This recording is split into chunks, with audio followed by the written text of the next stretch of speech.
Hello, everybody. How are we doing? I hope you can hear me. Everything looks okay my end, but as always, if you can't hear me or there's some problems or something, just let me know. Yeah, this is going to be a fun one today. Just a couple of things just to say.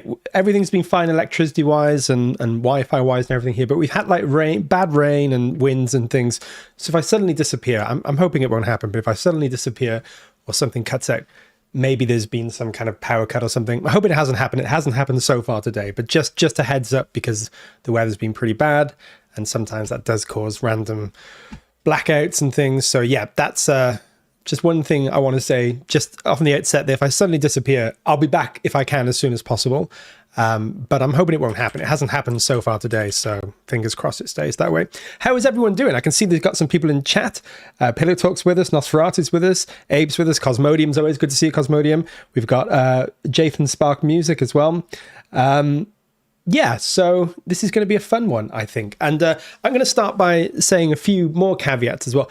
Ollie suggested this one. Ollie loves choral music, and he's a very good singer, and he's written some great choral stuff as well. I'm less of a choral musician. So Eric Whitacre was somebody I obviously knew, but not somebody whose music I knew sort of in depth. So I've been researching the last few days, and there's some beautiful music. I mean, I knew all his famous stuff like Sleep and things like that, Seal Lullaby and some of these, but a lot of it I hadn't heard, and I've been listening to it, and it's been beautiful. It's been really good to be digging back into some of that stuff. Hi, Peter Wilde. Thanks for joining us. Yeah, thanks to everyone that's joining us. So yeah, this has been really good for me. What I'm going to say is that today, we're going to write something. We're just going to, sometimes we do mock-ups on these streams. Sometimes we write. And today it's going to be one of those where we're kind of writing from scratch in the style of Eric Whitacre. Now, when I say in the style, I just want to put that out there because this is not going to be some kind of in-depth academic analysis into everything that Eric Whitacre does. You know, he's a great composer, great musician, and it would be a disservice to pretend we're going to cover in depth how he uses harmony, how he uses counterpoint and these different choral techniques to really sort of bring his music to life. Counterpoint's not really part of his thing, but what I'm trying to say, I guess, is that this is going to be more about the Eric Whitacre vibe and some of the most important sort of high level ideas behind some of his choral work, as opposed to an academic deep dive where we go super heavy into exactly the kinds of things that he does. Coming from a cinematic background, which is where I come from, writing for, film and TV and things like that, it's always kind of about vibe, really, because, film music is very impressionistic, and often it's not the most academically perfect music, but it captures something. And so that's kind of how I'm approaching this. We're not looking at the academic side so much, but we are looking at some of the principles, and we are looking at how he creates these incredible soundscapes with often very limited palette.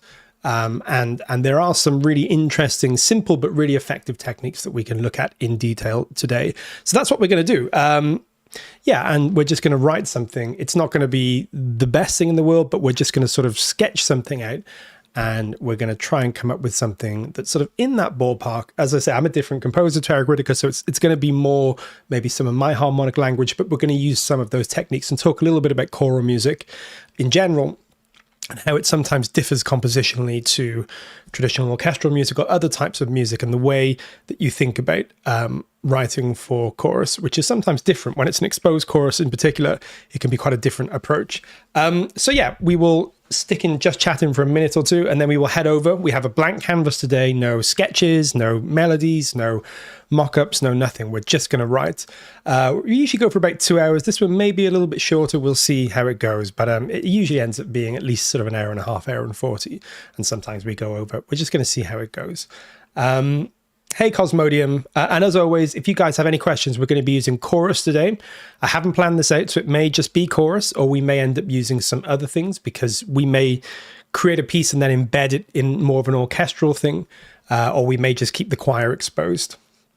We're going to just see how it goes. I literally have no idea what I'm going to do, which is kind of nerve-wracking, because we used to do streams where I just compose on the fly, but we haven't really done that for a while. We've mostly mocked up other pieces of work or stuff like that. So live composition's always interesting.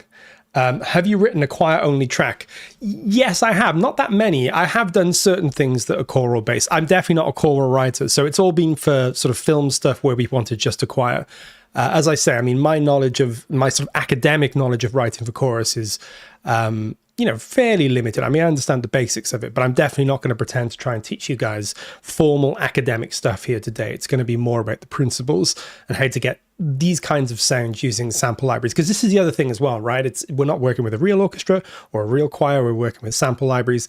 Sometimes requires a slightly different approach to things to sort of try and get the same feel. And as I said, as a cinematic composer, feels everything. If it feels right, even if academically or formally it's not perfect, it's sort of about trying to get that feeling. So as I say, this isn't going to be a literal deep dive into how to write exactly like Eric Whitacre. It's going to be taking some of the principles of his great music and sort of using them just to come up with something new and hopefully cinematic and interesting. Just want to say I love all your content. Looking forward to this. Thank you very much. Yeah, we really, really enjoy all these videos that we're doing. That's the other thing as well. I've been working on another video today, which could not be further away from this. So my head has been all day in all this really complex orchestral stuff that I've been working on. You're going to see pretty soon what that is. I'm not going to ruin it for anybody, but yeah, my head's been up until 1 o'clock this afternoon, all day working with this big orchestral piece that I've been working on for a video, and now had to switch over to the most minimal kind of plaintive, beautiful, evocative vocal stuff. So this one may be a bit rusty, but it's all going to be fun. As we say on these streams, this is never about anything other than having fun and the joy of writing music. And it sounds cheesy, but I think that's so important sometimes. You can get really lost in all the technicalities and trying to write something brilliant and trying to be good at what you do, and that's all important. But I've really come to realize doing these streams every week, like just sitting down for a couple of hours and writing music is therapeutic, even if it doesn't get finished, even if it's not the best thing in the world, even if it doesn't sound perfect, it doesn't matter. It's, you know, so important from a kind of almost like a kind of, not therapy, but, you know, like a therapeutic, a kind of just, it's good for the soul, basically. It's good fun to write music. And we sometimes forget that at the end of the day, this should be more than anything about having fun, connecting with yourself, enjoying what you're doing. So yeah, these streams are great. And it's great to write with people. It's nice to see how Chorus behaves with this EW style, as I thought it was more aligned to the epic side. No, it definitely can do this kind of thing. And again, we may well be using only one patch today from each, well, we've got women and men, but you're going to see I've split them a bit further than that. But we may only be using one patch today, and it's the slow syllables again. Well, we haven't used the slow syllables so far. We've been using the energetic syllables. Now we may be moving on to the slow syllables. And again, if we've got time, maybe we'll look at, you know, doing our own custom sort of syllables, but if we don't, that's fine. It's going to be all okay. Cool. I'm just setting up here. It's a pretty small template today, although as I said, we may expand it if we decide we want to turn this into like a film cue style thing where the chorus is supported by strings or other instruments. Maybe we'll do that. We're going to see how it goes. Hello there. Yeah, it's great to have you all on. So yeah, as I say, we're going to run for about minimum an hour and a half. Sometimes it's 2 hours, maybe sometimes a bit over, but we're just going to see where we get to today. Okay, I am going to head over to the door and we're just going to talk a little bit about choral writing in general, really, and some of the principles behind choral writing. Okay, here we go. If I can get my mouse to work, that is. Let me just very quickly add here, make sure everything's set up okay. Oh, there we go. Yeah, it's fine. Sometimes my mouse doesn't play ball and suddenly likes to just jam up in the middle of doing something. Let's just save this project so that if we crash or there's a power cut, we're going to be okay. We'll head back to the door. Regarding music genres, the previous century was more about John Williams, Goldsmith. This century has been a bit hybrid, Hans Zimmer inspired stuff. What do you think would be next, according to me? That's a really interesting question, Cosmodium. I have no idea, but I will say it's going to be really interesting because obviously we have a world of AI and automated, you know, composition and things like that these days. I don't think we're in any danger from that in terms of, you know, I think there's a long way to go before we're sort of getting replaced by robots and computers, but it will change certain things. But I actually think that's going to be really interesting because I think music will become more individual is what I think is going to happen. I don't know this, but I feel like we're going to want to hear, you know, stuff that we haven't heard before, and we're going to want to hear real human music, something that's maybe a bit more raw and a bit more unique, and that uses sounds and ideas in new ways, you know. So I think that, yeah, maybe we're heading towards, I don't know this, but maybe we're heading towards less of the sort of traditional orchestral stuff, you know, which is very symphonic and based on those traditions of everything through, you know, the 18th, 19th and 20th centuries, and really just took all those ideas and ran with it. Now I think we might be moving a little bit away from that, but these things come around in cycles as well, so maybe that kind of thing will come back. But I think that we'll want to hear more unique takes on music, and we'll want people to push the envelope because, you know, there's going to be a lot of computer-generated music and computer-generated art in general.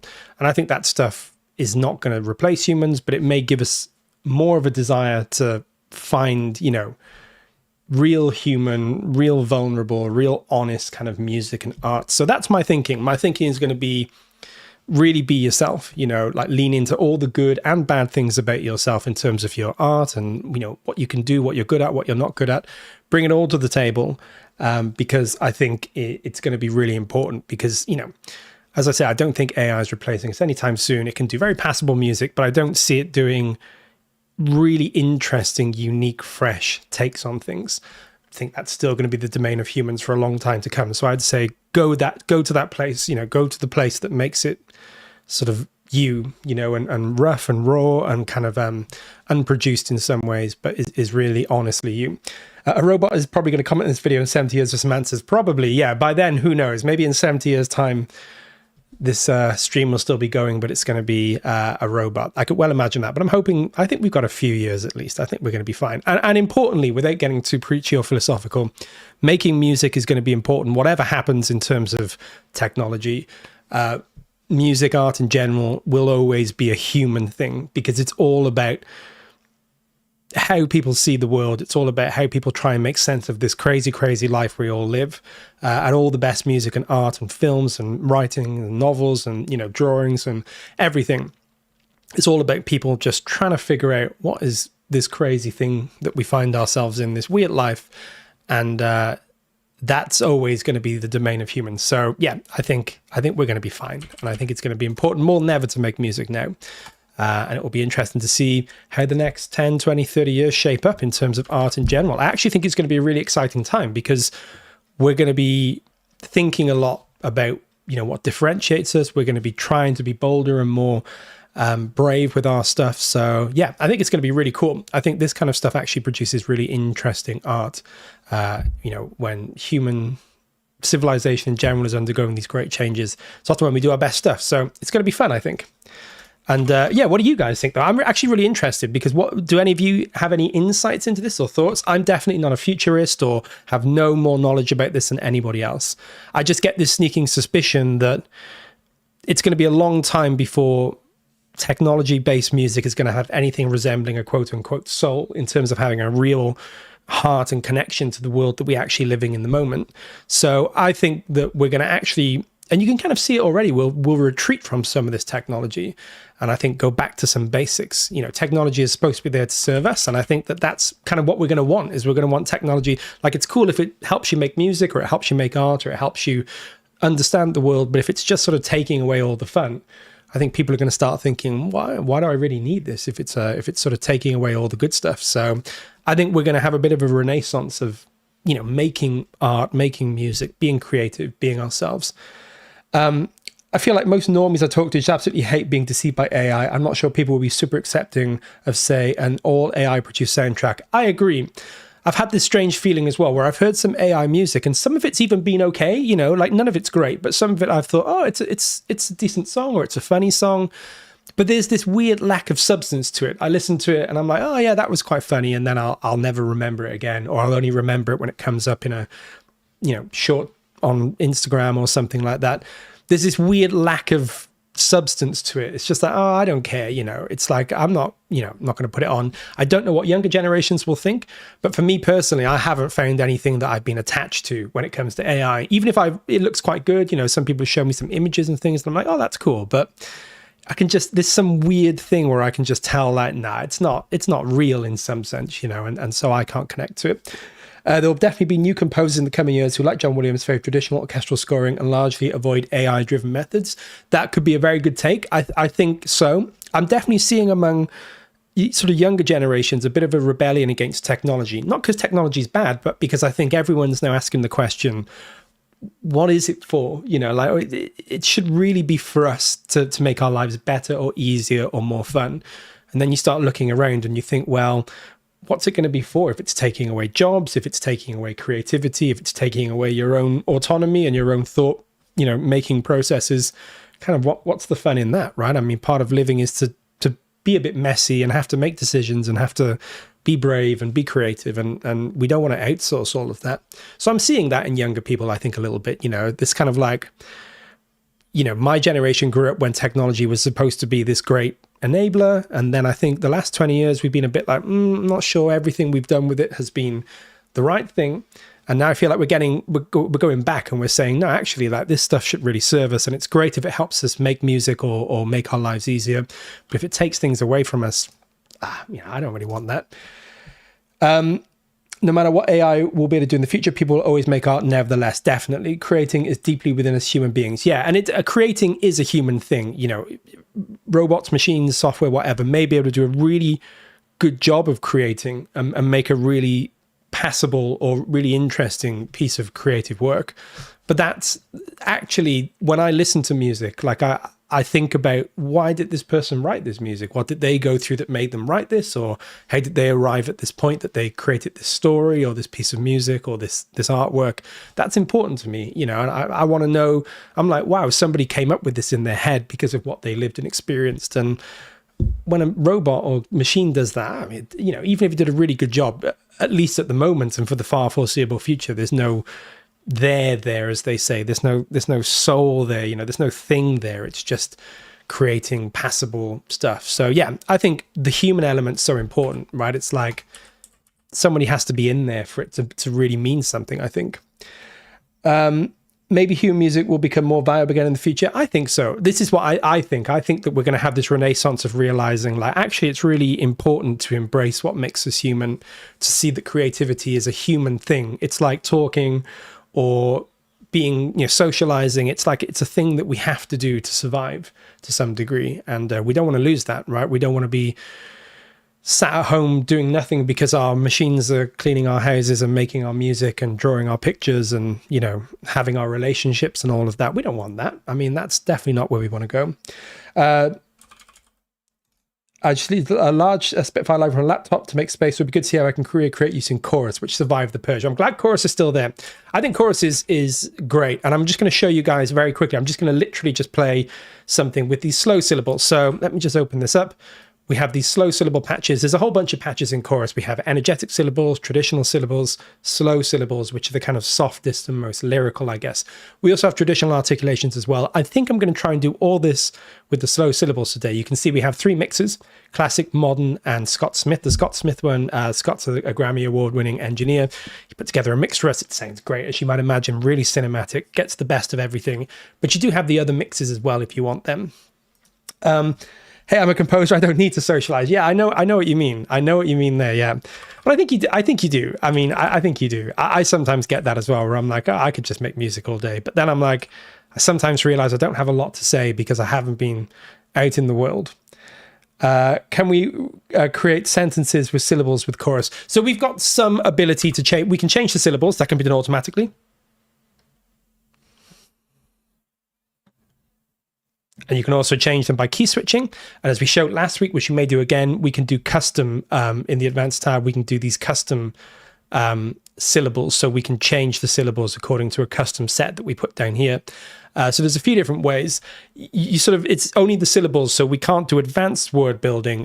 Chorus was never really designed to do that. It was supposed to be much more of a kind of general workhorse thing. But for my purposes, at least a lot of the time, I'm not too bothered by that. You know, I just like the way that we can move between syllables to give us something of a human feel. We also have some extra controls we'll look at today too.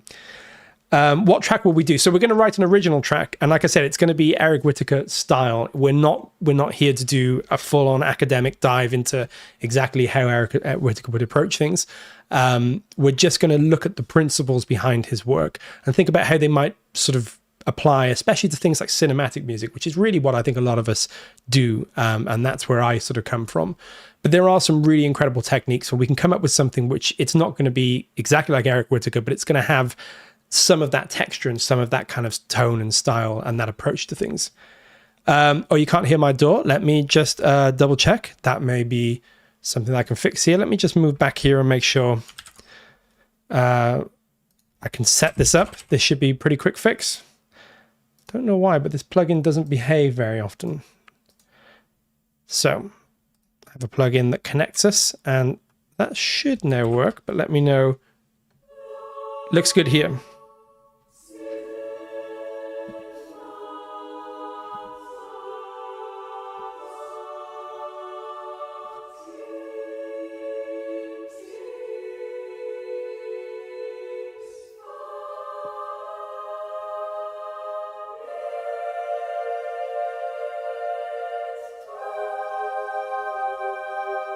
So you guys should be hearing now.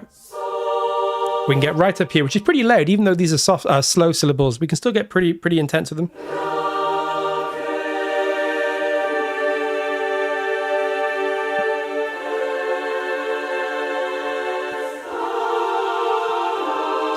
And then we get all the way down here, which is probably where we're going to be spending more time today. And if this is quiet, let me know and I'll boost it up.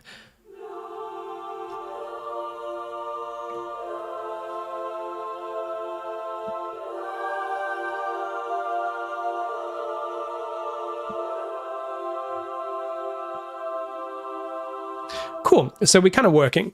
So let's talk a little bit about choral music. And if you guys have any questions, this is going to be a pretty chill one today. So if we want to sidetrack and look at something to do with chorus or talk about a topic, we can do that, you know, because like I said, this is not a super deep dive into the technical things. This is going to be about principles. So we're going to just sort of take it nice and slow and just write something simple and hopefully effective here.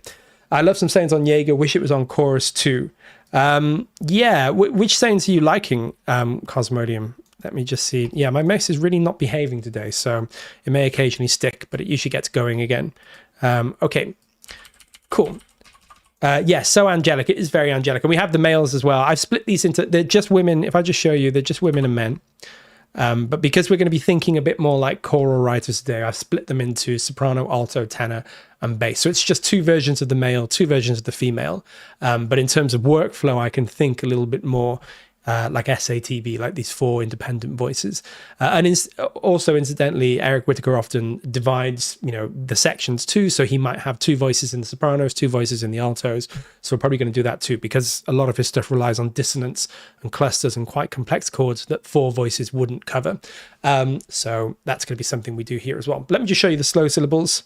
No, you can't see my door. Of course you can't. There we go. Now you can see my door. Now you can hear the door. We're good to go. So I'll just show you again. We have men's slow syllables and then we have female slow syllables. There we go. But I've split them into four here. And you can hear the men sound great too. So let's take them down.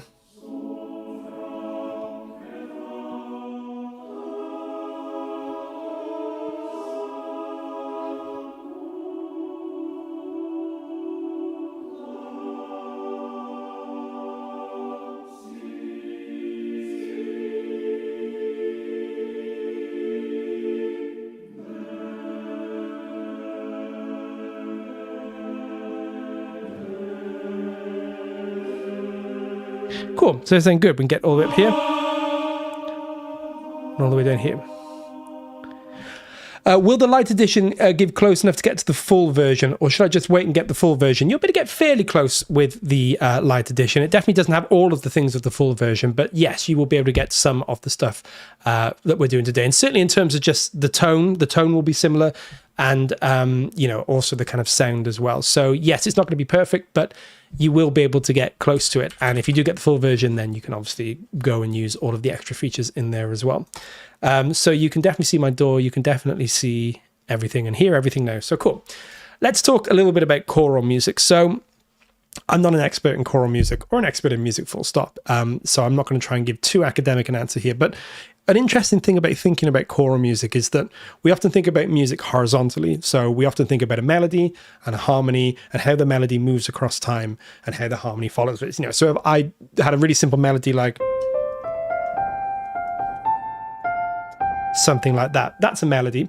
And I may think I want a chord, so I may want something. Let me just bring this up so you guys can see what I'm doing, although it's not that exciting at the moment. I may have... and I may decide I want to change here. But you can see that the harmony here is really just following or supporting the melody. The melody's key. and the harmony is just following where it needs to and changing where it needs to, and is very much supporting the melody. And that's the way we often think about writing music. You know, there will be times when we think differently, but most of the time we're thinking there will be a melody and then there will be a harmony or some kind of accompaniment, and the accompaniment is secondary to the melody. And we're thinking horizontally what happens, you know, second 1, second 3, second 5, or bar 1, bar 2, bar 3, bar 4. And that's really the way we think. When it comes to choral music, it tends to be a lot more what we call vertical. So it's about how voices arrange vertically, so how they stack. It's less to do with how things move horizontally over time. And it's also about the independence of voices. So for example, here we only have one major voice. We just have that one voice. What's happening here, I could revoice it, I could do it here. It sounds different, but it doesn't matter as much because what you're really focusing on is up there. When it comes to choral music, there may be less movement. That's not a line that you'd often have in choral music. In fact, in choral music, and especially something like Eric Whitacre, you may have very little movement. You may just have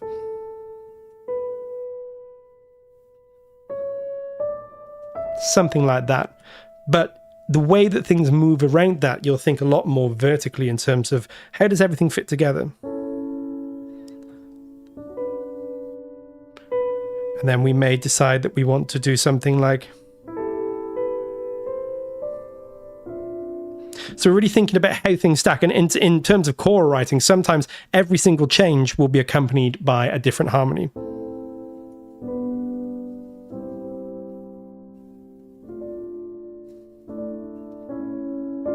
So everything may move that way. And that's how we're going to be thinking today.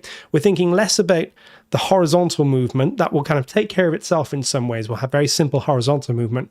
We'll think a lot more about the vertical collection of things, how we stack things together and how those stacks change from one chord to the next. And I've seen Eric Whitacre talk about this, and he says that that's kind of how he works. He works a lot more on feel than theory and principle, and he'll spend a long time just working on small sections, maybe just 4 chords or 6 chords, but he'll really think about how each of those things lines up. So it can be very simple music. You know, it's not like John Williams where you have a very complex melody, very complex harmony and counterpoint and things. Very simple musically in terms of the horizontal movement. But what's going on vertically, you'll think a lot about, and there will be very, very specific ways in which the choir move.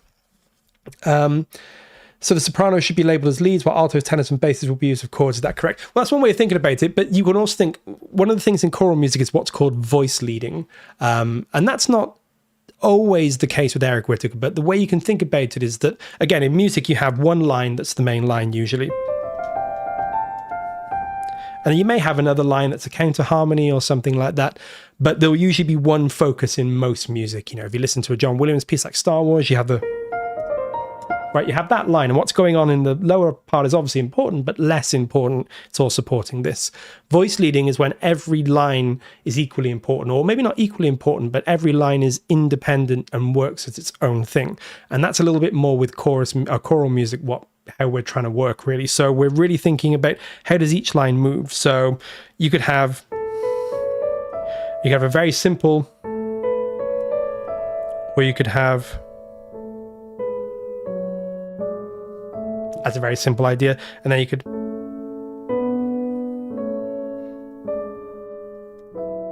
see what I mean? How like each line is moving independently. And then, you know, whatever we're doing here, but it's like each line, and then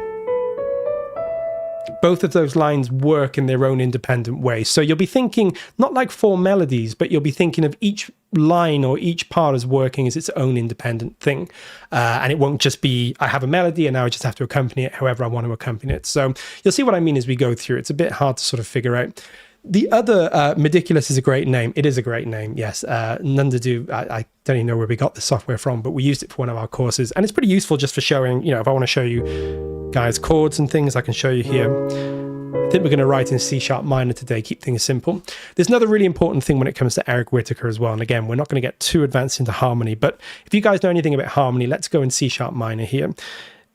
A triad, a basic chord, is usually made up the root, 3rd, and 5th. So a major, that's E major. We have the root, a major third, and then a fifth. And then a minor is a root, a minor third, and a fifth. So that's a root, a minor third, and a fifth. But then, obviously, in a scale, let's take the C sharp minor scale. We have C sharp, D sharp, E, F sharp, G sharp, A, B, and back to C sharp. We can have a 3, like a C sharp minor here. We can have a 3-note triad, but we can make chords more complex. Let me show you. That is a C sharp minor 7th. If I add another tone in here, it's a C sharp minor 9th. And in theory, I could add almost every note here. So let's just add another one here. Let's do this. See, we have a C sharp, an E, an F sharp, a G sharp, a B, and a D sharp. And it sounds good. And I could literally add the A in. Still sounds good, and it's still a chord. A lot of jazz is based on this principle of very, very heavy stacks. So we move away from the triad, and we're adding more and more dissonance, as we call it, more and more additional tones here. And this is the root of Eric Whitacre's music. It moves away from these more simplistic kinds of chords. These may be the basis, but he may move into these kinds of chords where there's more tones.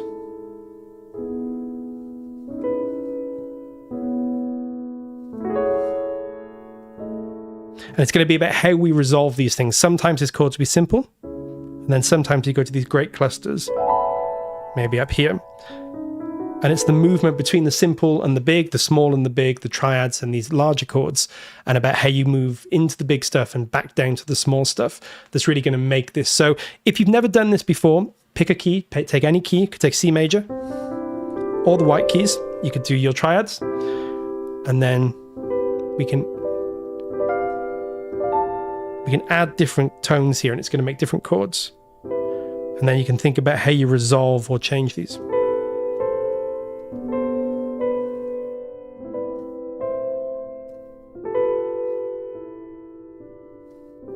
And that's going to be the basis of what we're doing today, how we take simple ideas and resolve them, or make them work for us. So I'm just going to try and come up with something really simple, and then we're just going to sort of improvise this as we go. So I don't think we're going to be in C sharp.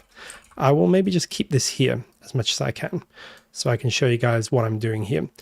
So I'm just going to try and think of a basic chord sequence here as a starting point, I think. So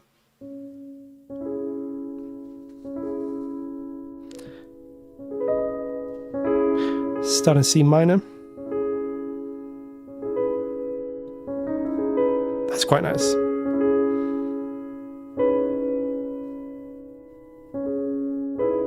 And you can see we're just thinking vertically here. Nothing's really changed. Technically, the melody is G sharp to B, but it's the vertical thing here. See how many ways we can harmonize this?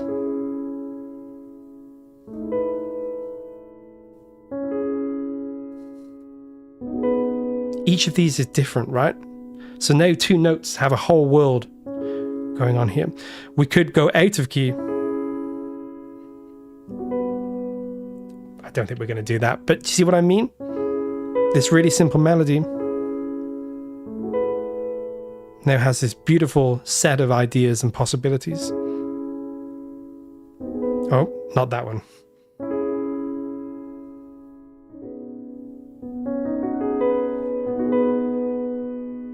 Maybe that. So maybe we'll do that. Let's move this down. So I'm just going to take this, find our tempo. I think we're going to be in, let's try it, maybe 86. You're going to see how this comes to life. It's going to start a little bit strange, but I think as we build it, it's going to sound lovely.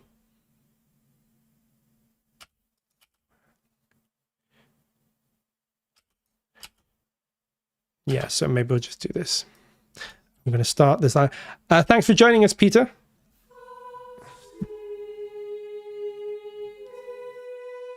So that's all we're going to do here. We're going to make this very, very simple today. This is really going to be very basic movement. So let's have a little listen to this.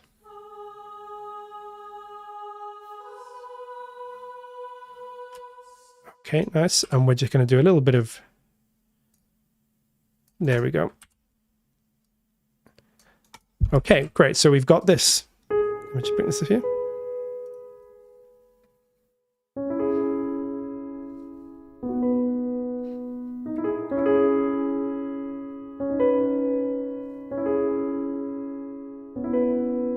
Trying to find what I want to do with this. That's quite interesting.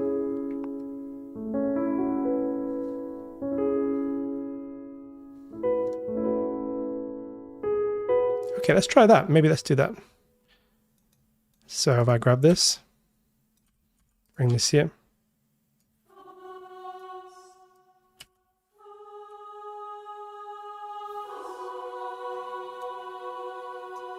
Nice, and we really don't want much dynamic movement here. I'm going to actually turn this up a little bit as well to make sure that you guys can really hear it, because it's going to be pretty quiet. So there we go. And we have a split in the voice here, which is pretty common for something like Eric Whitacre. And I'm going to make sure, something I'm doing here, just to show you guys how this works. If I play over a certain velocity, in this case it's 63, I trigger the S. Hear the S? Adds finality to the syllable. If I play under that, we don't get the S. So it's a very subtle way to sort of phrase things just by using different velocities here.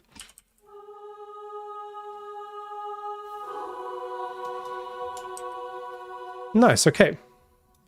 So keep building this up.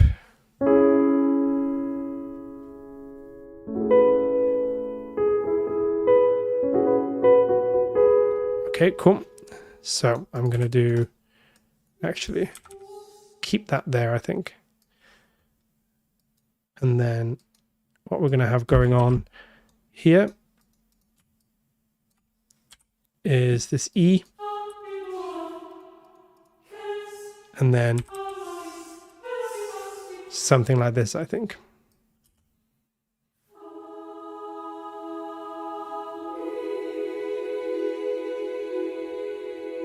Nice. And chorus has this great translucent quality, you know, so instantly we have this beautiful, when we have these close writing sort of things going on, sounds really nice without having to do any real work. So I think that's what I'm doing. Oh.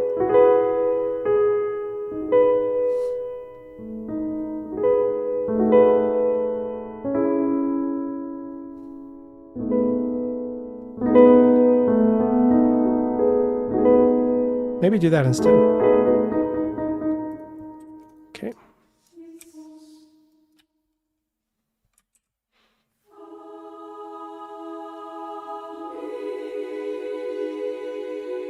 Nice. And again, Eric Whitacre talks about this. He'll spend a long time just making these tiny changes, just maybe a semitone difference here. Maybe one chord will resolve with 4 voices, one with 6, maybe he'll change that around. So a lot of this is kind of just the meticulous way of just working out what's the best movement from one chord to the next. So it's maybe not the most interesting in terms of sort of watching stuff, but as it builds up layer by layer, it becomes really very kind of lush, and we can get more creative with what we're doing. So let's take a look at what we're doing here. Let's get the third of this. We're starting off with a simple triad here, so the C minor. And then we're going to go down and create this kind of larger A chord, basically. So, similar thing here. Now we can start to build this up, and here where we're going with it. And we're literally we're then just vibing it out, right? We're not worrying too much about specifically what's going on. We're just, does it feel right? Does it have the kind of thing that we want? So do we like that? No, maybe we don't.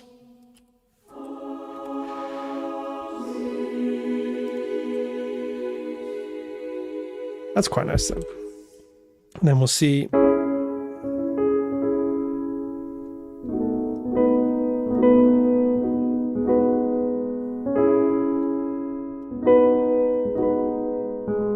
Yeah, maybe that. So split these voices here again. We're not literally splitting them. That's not something that happens in the choir, this library, but that doesn't matter. I mean, it's going to work for this.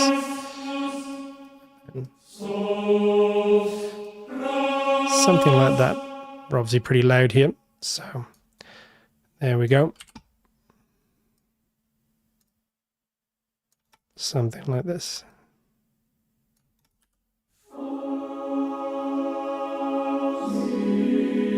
Nice. And now suddenly you can see how we've opened this chord up. This is a bit loud.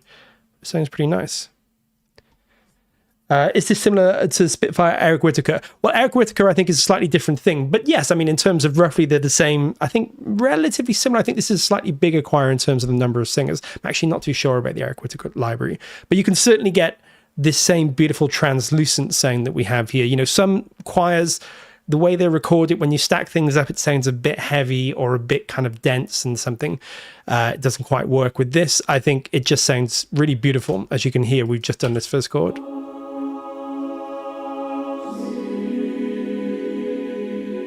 And this movement between what's essentially, if I just show you guys, if I bring it all up here, a 3-chord, 3 triad here, which is our C sharp minor. And then moving to this much denser chord that we have going on here.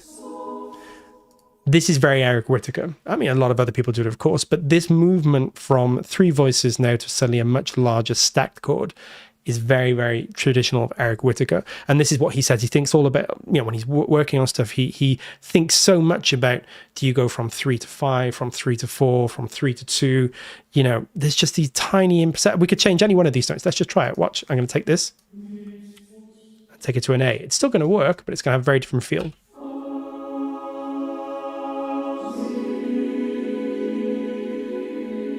Could work. Definitely nothing wrong with it, but it's not for me at the moment, at least. This sounds better to me. But we could try so many different versions. Let's just hold this on the E.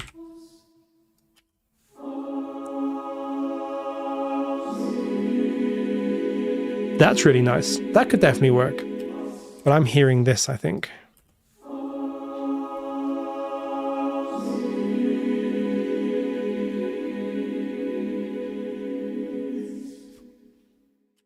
Nice. I'm just gonna bring them all just here. I don't mind little imperfections in the end because we want a very fragile, real thing going on here.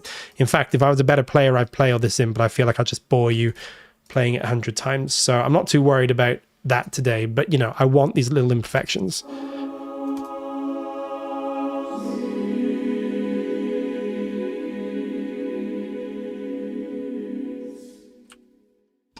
There we go. Yes, chorus is definitely more versatile. You know, chorus is designed as a workhorse. You can do almost anything with it. It may not be quite as perfect for some things as specialist libraries, but if you have chorus, I very rarely use other things. And like I said, even something like this delicate, more modern sort of choral sound, it handles really, really well. So, you know, if you only have chorus, you can do almost anything that you want with it, I would say. Okay, now let me show you, right? If I ignore that because that's not a good idea. I just copy these over. There we go. Again, simplicity here. So we've established this rhythm and this sort of setting. We're just going to duplicate and then we're going to change what goes on harmonically. Because again, this is not about rhythm. This is not like you have complex melodies with crazy rhythms and stuff. Everything is going to be very simple. But it's going to be the slight changes in the harmony that make it work. I have another freeze on my mouse here. Seems the only thing the storm has done is made my mouse not run. I'm going to join these together and then we're going to figure out what we want to do.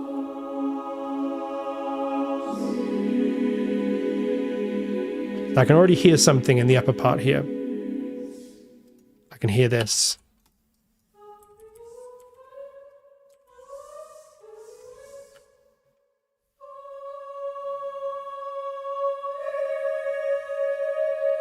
Might actually be this, but let's just try this.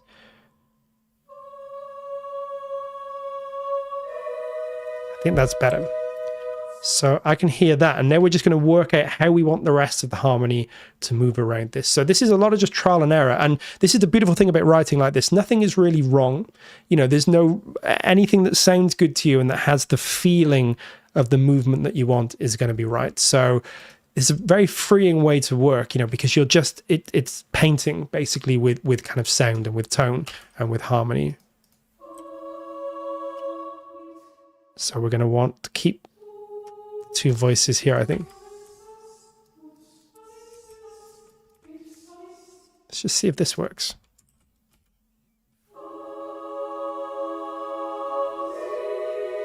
Yeah, that's beautiful. So you can see we've got this really simple movement here. We're going up.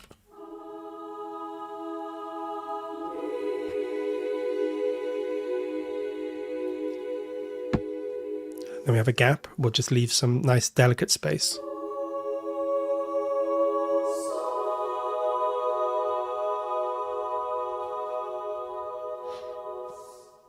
Nice. And then we just have to work out what we want to go on here. So I'm literally just, again, we're thinking vertically. We're building sort of layer by layer here.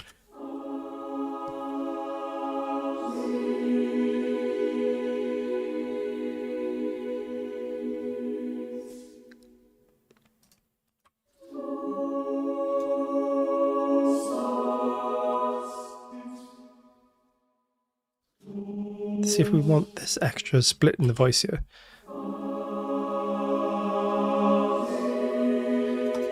Yeah, I think that works. Let's see what we want to do here. Bring this, have a listen.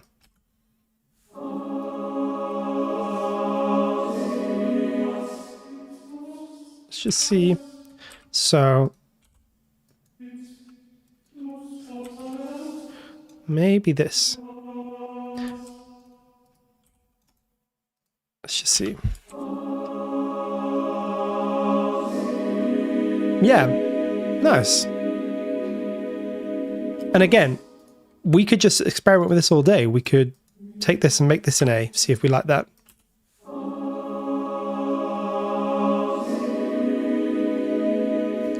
The answer is, of course, no. But it could still work. There's nothing wrong with that. And of course, a lot of Eric Whitacre stuff is based on these momentary, strange or unsettling clusters that then resolve to something that you think, oh, it's like a breath and exhale, you know.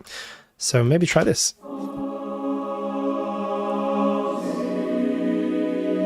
That's quite nice.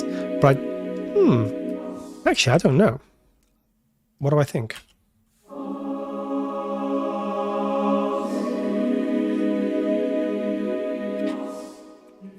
You know what? That...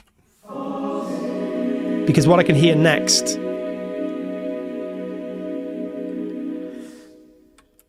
I can hear something next. I can show you. We've sort of gone down to this next chord. I can hear...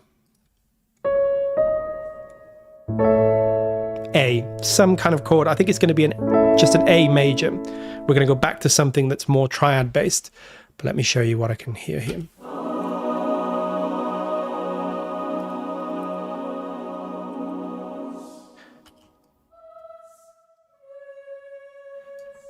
And then we're going to bring this up a little bit. Not too much, but we're going to have a little bit. So I'm just going to make this a bar of 2/4. We're going to have a 2/4 rest here. So less of a rest than the previous time. Back to the 4/4, I think. Again, this music's so fun to make because we're just experimenting. Sometimes it's really hard to make music because you have like 40 different instruments and you're trying to figure out what you're doing with each one. With this, it's like the difficulty is just finding the perfect thing, you know, just there could be that one change that unlocks everything. So it's simple, but it's difficult for that reason.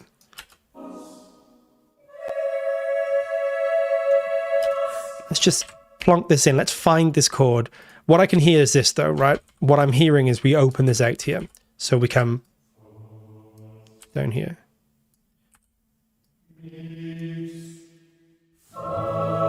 Something like that, you know. I want this chord to now get a thickness and a kind of body to it. We've had a lot of airy texture.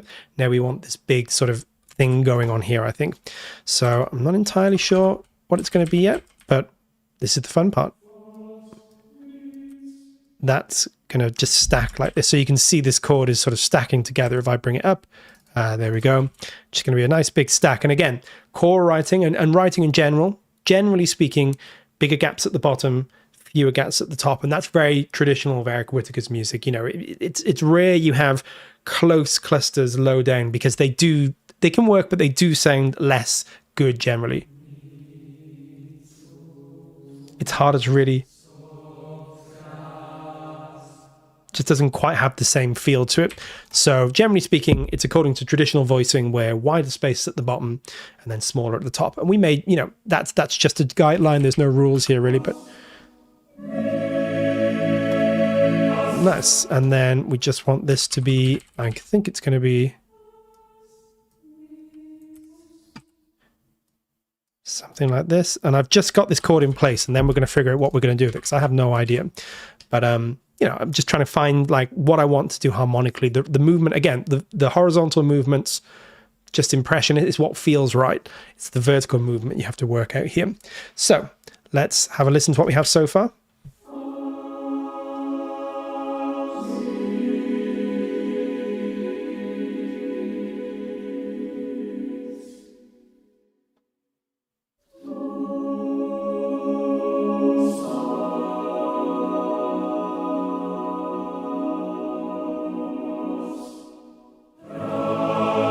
Yeah, nice. That's working, I think. What we do want is a little bit more of a push in the second part. Just want a tiny bit more dynamic range. And then I think we're going to start swell this up more. Something like that, I think. But we want a little bit more going on in the second part. We just want just a touch, like a tiny bit here. So I'm just drawing this in, being very lazy. Again, you should probably play it in, but that's fine. So yeah, if I maybe just do it more like this. And then something like that. Again, we'll work on it as we go. Just want to come up a little bit more, not too much, a little bit more. And same here. Tiny bit more push. We need a little bit more of a kind of ramp between what happens here, what happens here. It's just going to give it a more realistic human feel.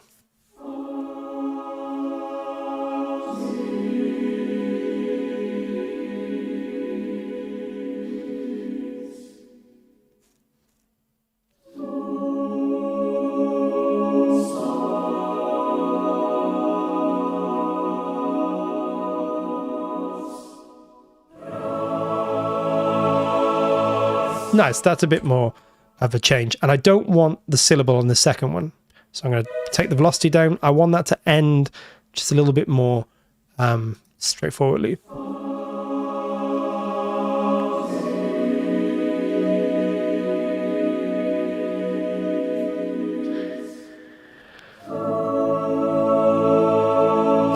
Nice. So now we've got to figure out what we want to do here. So we have this A chord.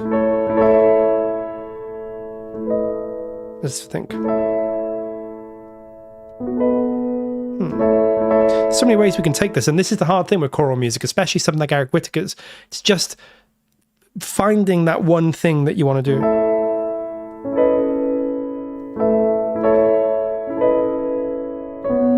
Yeah, maybe.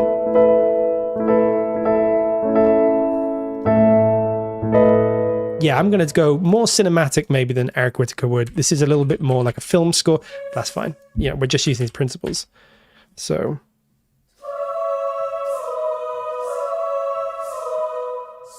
Yeah, I think something like that. And again, we're going to want not the S's on this, because the S's give a lovely end to a phrase, but in the middle of a phrase, they sort of don't quite work, I don't think so. So let's figure this out. And we're not worrying about quantize or anything here.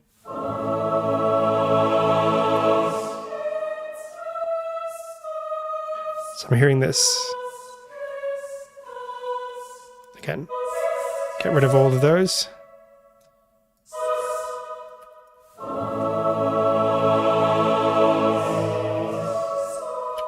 Maybe we'll make them double time, or twice the length, I should say, not double time, but I think it's moving a bit fast.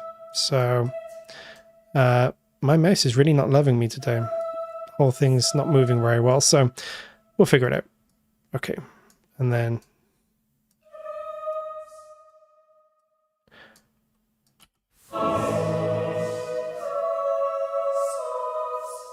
okay, yeah, something like that, I think.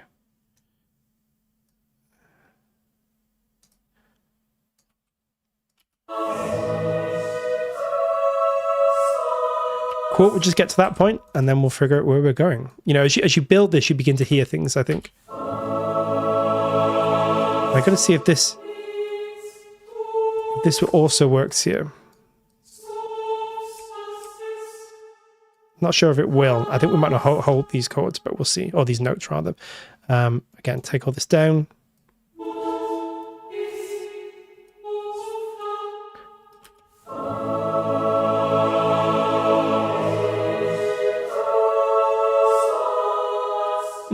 I'm not sure about that. I'm going to keep it just held for now, see if I like that.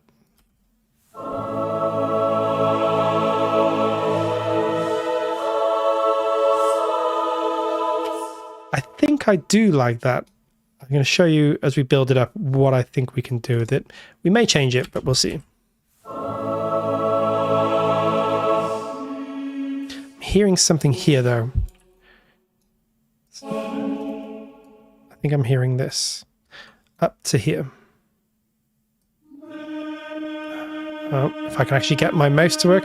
God, this is going to be really boring for you guys watching.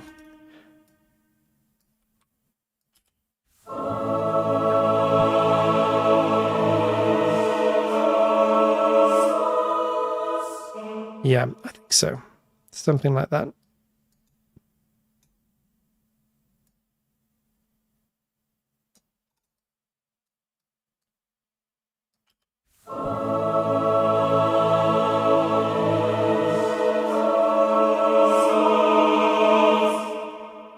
I think it works. And then maybe we'll just move to the octave here. We'll see. Does that work, or does that expose our chord too much? We'll have a look now.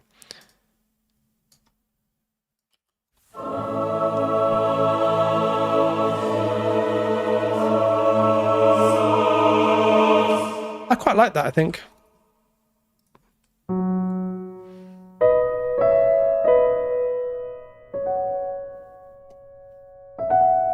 Yeah, I think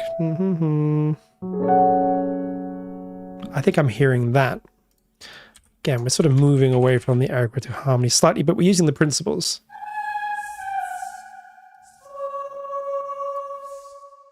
Okay, let's try that. We really want to swell to that point, so there we go. And again, I'll make this available in our Discord. So if you're not on our Discord, join up. If you want to just get this, if you have chorus and you want to get this and play around with it and see how it was done or improve it or change it, you'll be very welcome. I'll just make the video available. I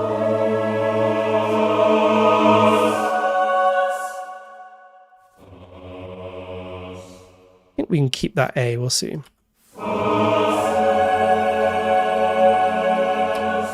Maybe we got a bit of an exposed gap here, but maybe it works. I think it's going to be okay for now. Yeah, we'll just do that. We'll figure out what this chord is, then we'll sort of build it all up.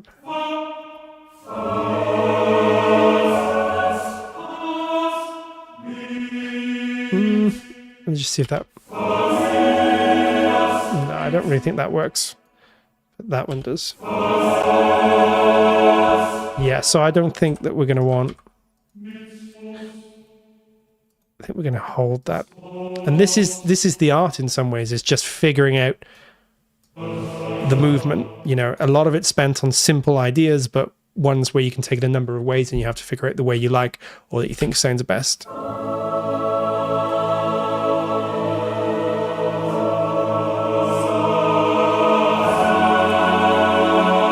Yeah, but I think...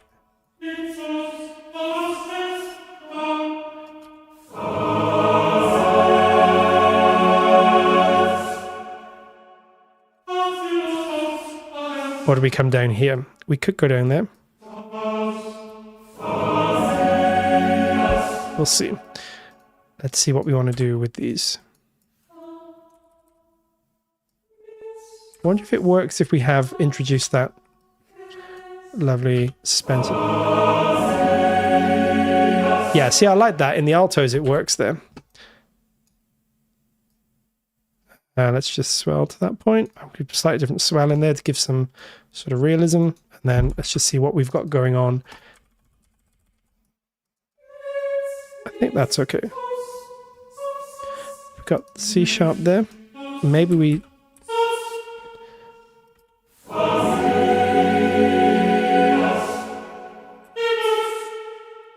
Yeah, maybe that. Let's take a look.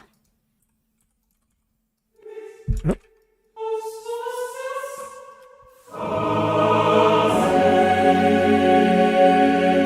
Nice. I'm going to really bring those altos out a little bit at that point. Again, phrasing is so important here because you may just want one note to just come out a little bit just to sort of highlight the dissonance here.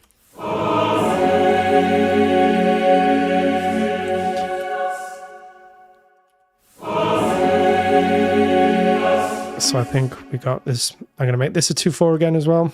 So that we're sort of keeping to the beats here. Oh, don't want to change the tempo there. That would be silly. Suddenly go to whatever there was, 360 beats a minute. Casual 360 in chorus.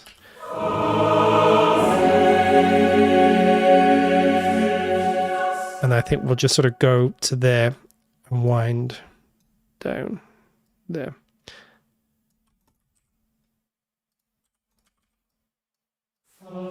So yeah, maybe just to there. And then we'll listen to our piece. It's really then just about sort of, do we like the movement? Can we think of a better movement? Is this sort of how we want things to go? And again, I'm not thinking too much about the form today because I'm not trying to write a full piece of music. Probably won't have time, but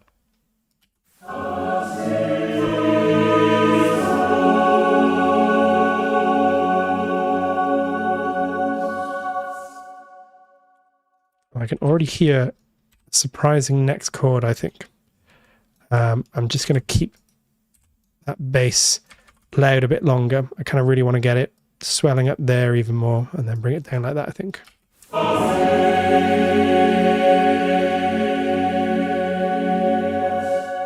Okay, let's have a listen to what we've got so far. Very basic, but, you know, it already has this nice sort of translucent shimmering quality.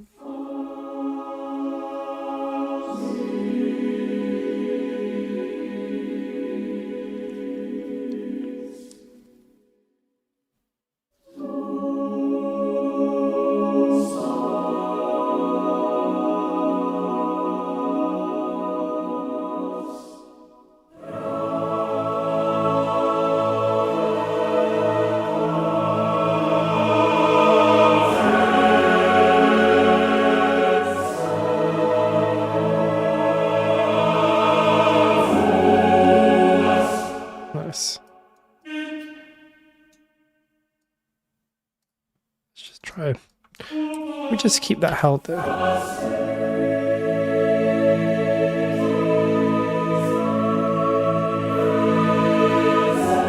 Now we definitely want it to go up there. I like that little bit of tension that we've got there.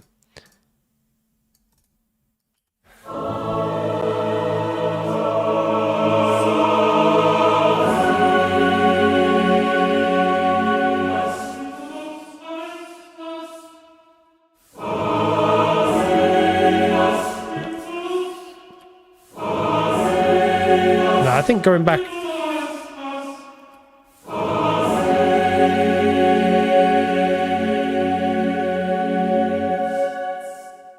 I think that works there, going back to there. And then let's just see, bring that just slightly before. I'm going to have more of a ramp down. Thank you, Nosferatu. I'm glad you like it. So I've got this sort of idea, which may or may not work. It's a very sudden change. We'll just see. So.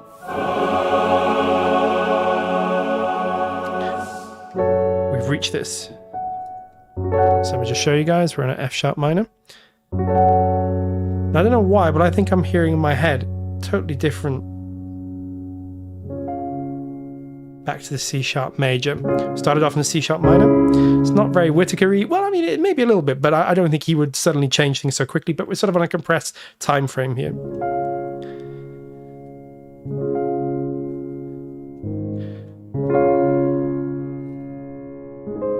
Yeah, we'll have a little look and see.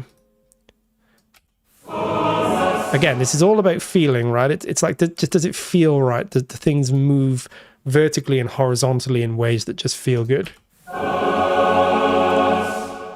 Ooh, you mentioned an inversion, Jathan. That's really good. This is getting a bit crazy now. We're going off, but we have this.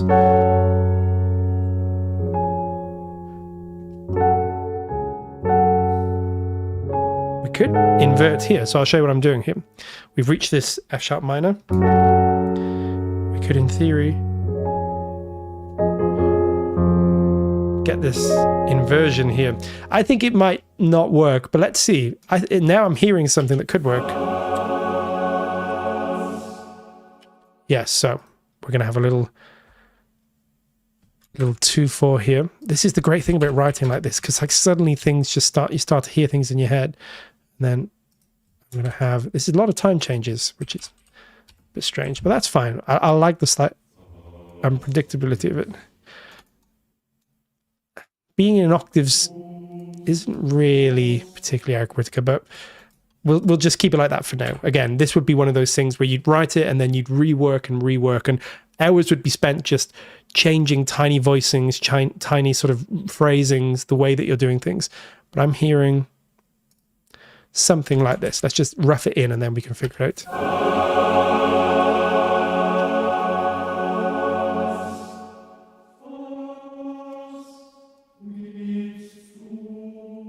So a little moment of just kind of tension and unrest here.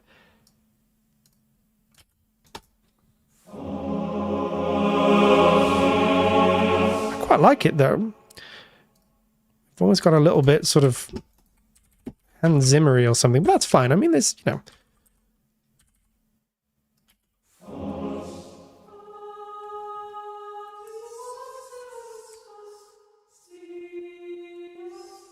Let's try. I'm going to just leave that for now and just figure out. I know this part's going to be the way it goes. I have to figure out those inner voices.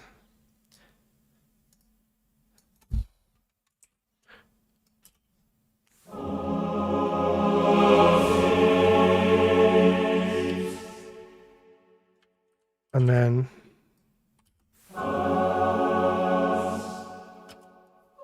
just maybe we bring all these down here. Just have this top.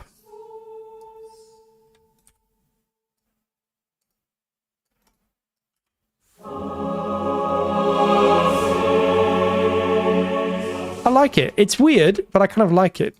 And I think that we can go somewhere different then that takes it again away from where we think it might be going. This is almost quite, you know, it's almost traditionally kind of Gregorian, well, not traditional Gregorian, but it has that kind of slightly Latin medieval choir feel for a moment. It doesn't start that way, but then maybe we can take it somewhere different.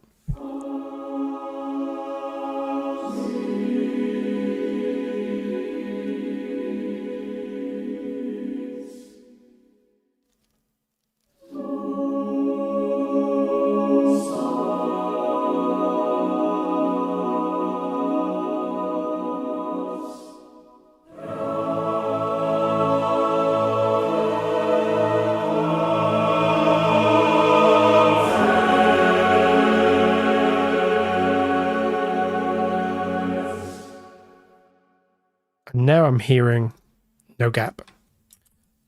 Don't know if we really need that gap. So what I can do is process these bars, just delete it. This is the handy trick if you're in Cubase and you don't know about this. I can just delete this bar, this one here. Hopefully it will work. We want it to be bar 14, sorry. So that's going to be that one there. And then it should just delete that. Oh, I'm adding bars here. That's what's going on. So there we go.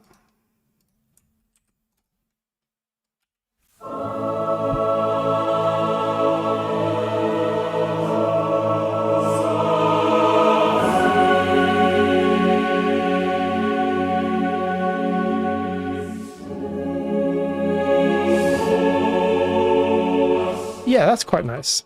We do need a little bit of just a moment there, I think. So I can just add that with the tempo map. It's a bit funky, but this will work. Just really just a sudden. Yeah, even more than that, we're really going to just ram it down. Oh, that's if I don't grab that and make that like, I don't know.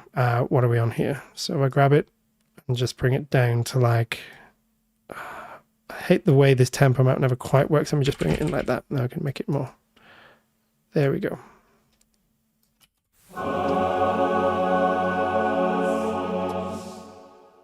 Something more like that. Oh, there we go.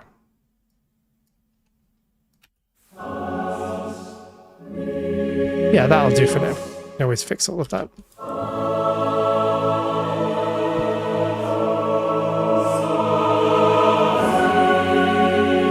I think we want to push those voices there as well. A lot of this is about phrasing and shaping.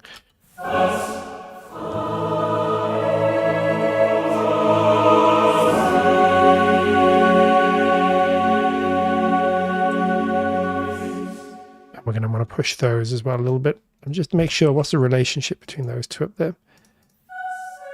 I think that's fine. It might be a little bit of a...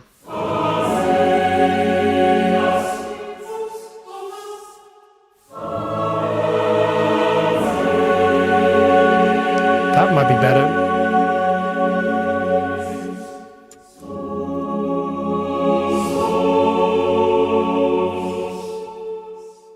What do we think? It's a bit weird, bit of a sudden movement there, but I kind of like it. And then where could we go from there? We're back in the C minor. Maybe. So maybe something like...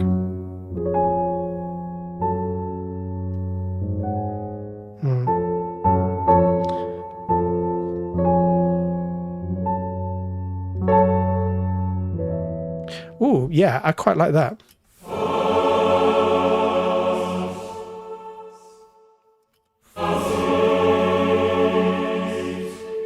Just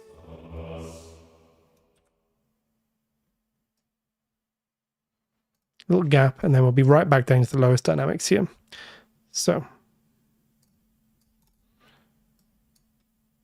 this has been a bit of a random, crazy go around, but again, we're not really trying to build a full piece here. We're just sort of trying to explore some ideas.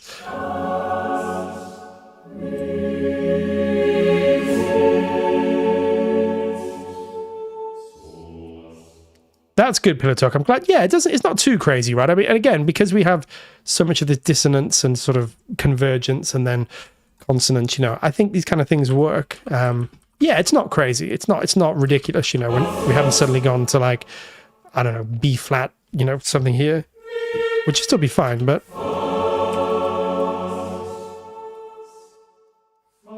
And I'm hearing just this lovely little chord here. Let's just try it.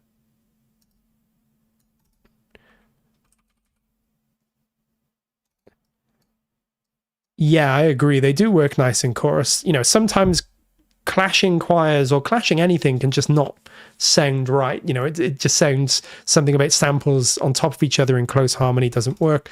Luckily with chorus, I think something with the room and the mix and just the way it's been put together really kind of works lovely. So yeah, we get these, you know, we have these very stacked chords. We've gone from 3s to 6s, I think maybe to 7s, back to 3s. None of it sounds suddenly very weird. So might put that there.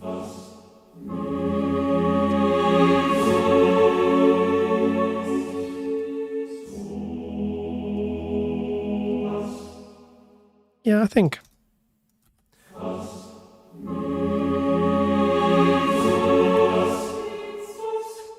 Okay, cool. I should be riding that a bit too much.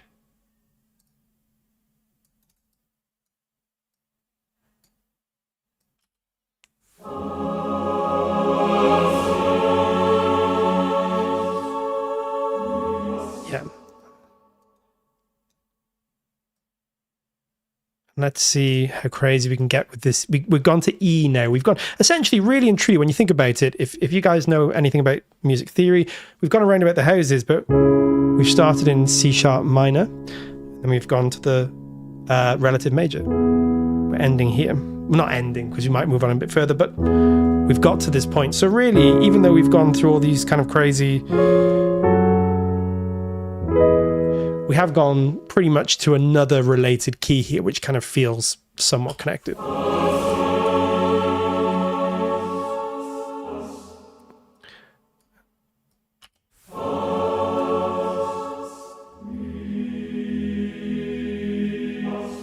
Something like that, I think. And then...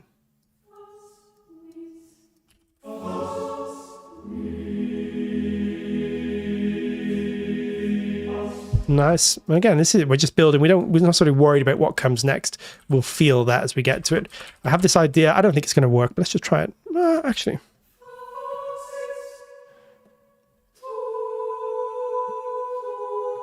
Let's do like a suspension. So what I'm hearing is this, right? Usually, think about this. We could get to this point. We could go and bring Ridiculous up again.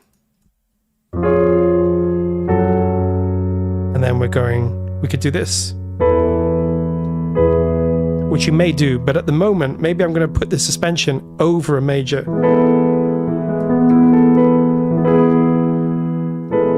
Which is a little bit, but I like the clash of it. I think it's going to work.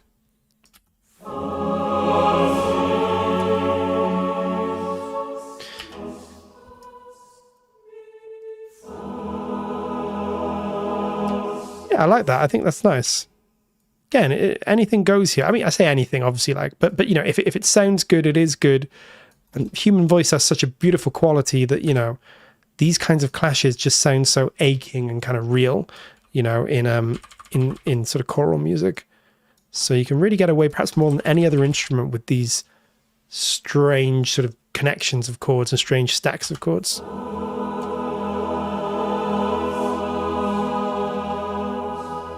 Nice.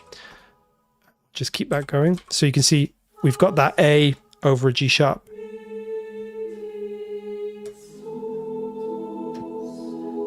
But I really like it. I think that's really nice. Will this be accompanied by the rest of the orchestra? It may be. We'll see. Maybe what do you guys think? Should we put the orchestra with it? I'm not sure we'll have time, but if you guys think we should, maybe we'll just sort of wrap up after a couple more bars and put some orchestra in.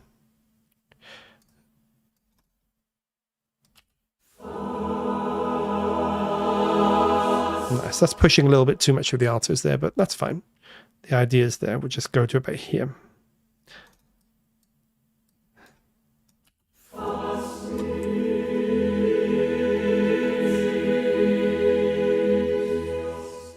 I'm hearing maybe so.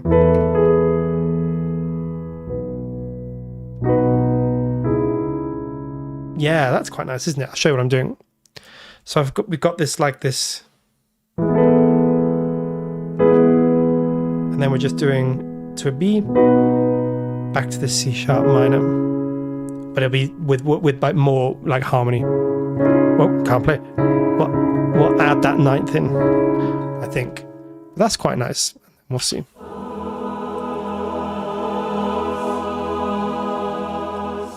So we've got. Just again,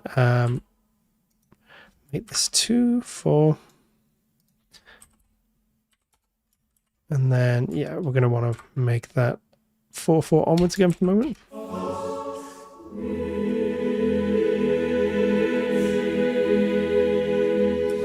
And I'm hearing that's a bit.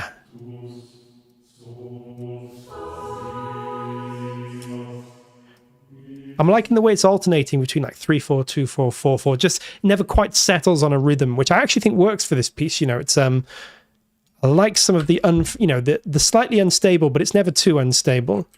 So we 3, 4 there, yeah, and then we'll just keep it 3, 4 for now.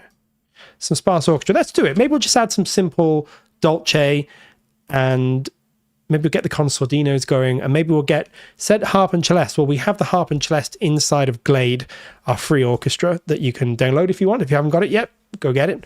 Maybe we'll put some of that. It's one of the most beautiful patches in Glade. It's this beautiful combination. So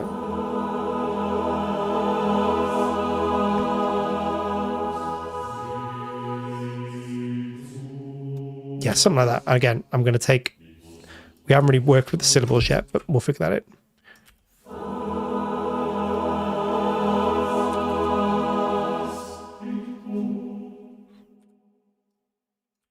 Let's just figure this.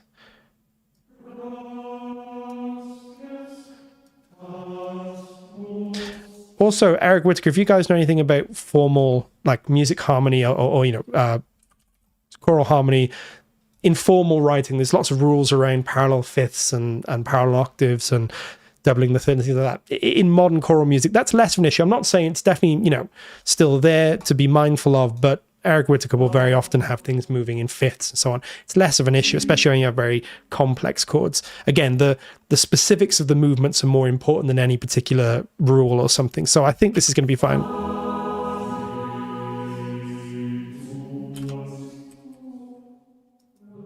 So we're going up to there.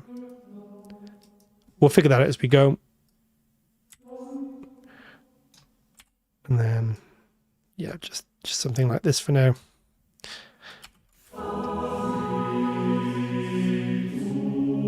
See, that may be too much of a, that's too clunky a movement. See, everything just sort of moves up. Well, I think we maybe do. It's a bit of a gap there, but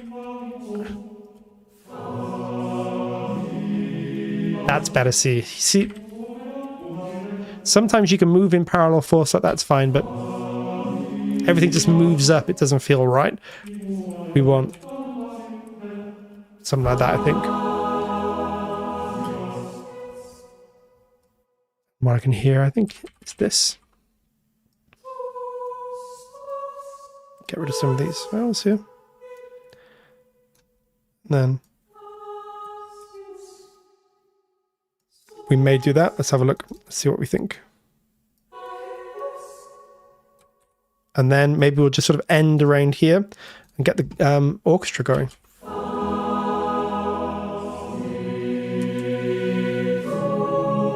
See, I don't mind that movement so much in the upper parts. That feels a bit more right, but we'll see when we got everything in.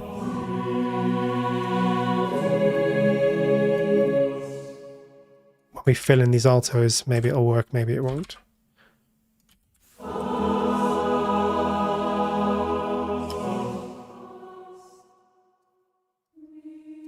And I think these movements in thirds here will be nice, but we'll see. Okay, let me just grab that. Let's go and wait again.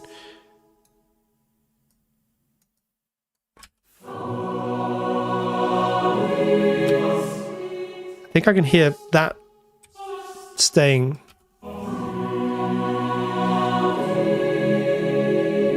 That's nice, isn't it? It's just got, you know, a moment of tension again in it. That's nice. And then we go here.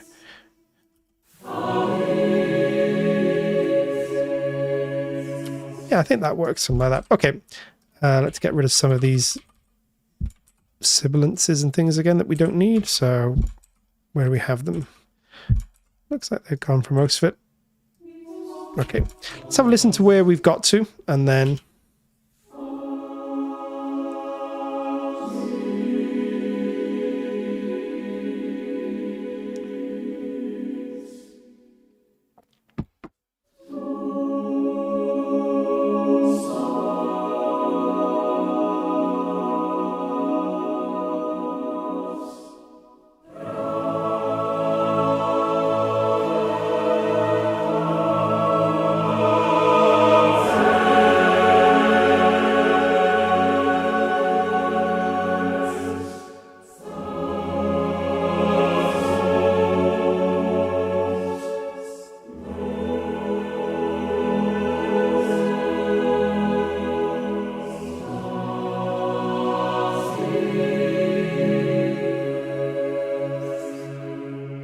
got a really quick way to end this, just for now, so we can get the orchestra going. It's not the best ending, but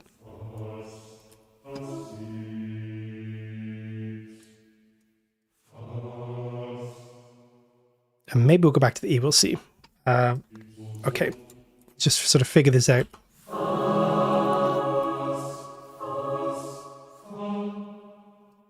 I think I might want to move here. Don't know. Let's just see.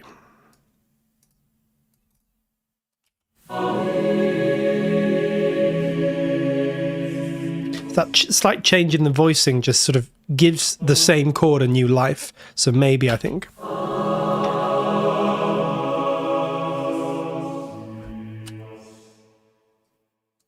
And I think that might prepare us for something that we're going to do. Okay.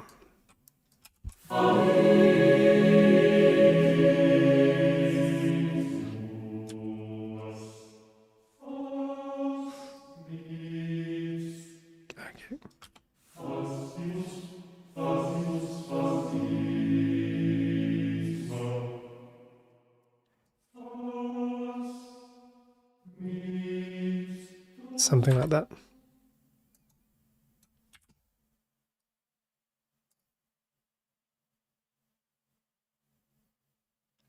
Yeah, there's a lovely capture of the lows here. Again, I think that's the Scott Michael Smith mix. You know, Scott's just a master sort of mixer engineer, you know, so he really understands that cinematic balance, how everything needs that low end, you know, even if it's you know, even if it's a sort of more sparse piece like this, but not a big, thick, heavy, bassy low end, just something present there.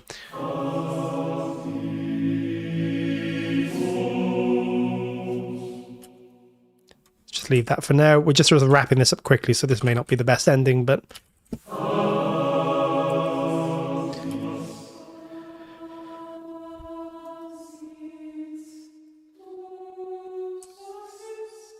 maybe hearing that, maybe hearing that. Again, this is a lot just about what sort of feels. You can almost hear things in your head and you're just trying to figure out what they are exactly. A better composer would probably know straight away what they're hearing. I'm just sort of...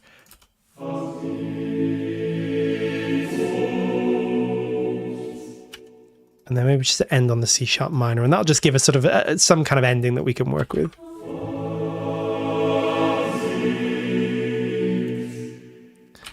And then we're going to have, I'm just going to leave a gap of a note, which is a beat rather, which is a weird thing to do, but which gives us a moment's breath before we end. Do I know in which hall? I'm not 100% sure. It should be on the web page. I think it might have been with Budapest, in the Budapest hall, beautiful hall, Rottenbiller hall. But don't quote me on that. It probably will be on the website though, if you want to take a look, or maybe if one of the guys is here, they'll be able to chime in, but I'm pretty sure it's Rottenbiller.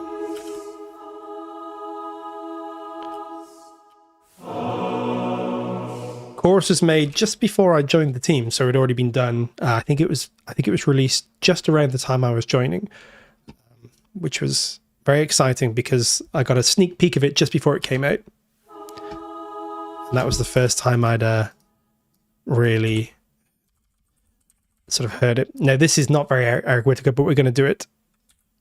We're going to get down there.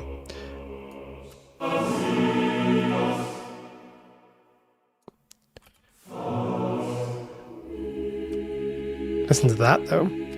No mixing, no nothing, just great sort of pre-built mix.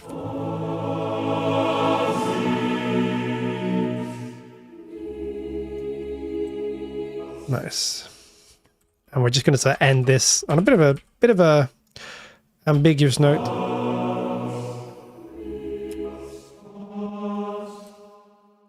Now I'm not sure if we're going to want to do more. I think so. We're going to want to go a little bit more strong here with these fifths and these octaves. Because we're sort of ending, we want a bit of finality maybe. And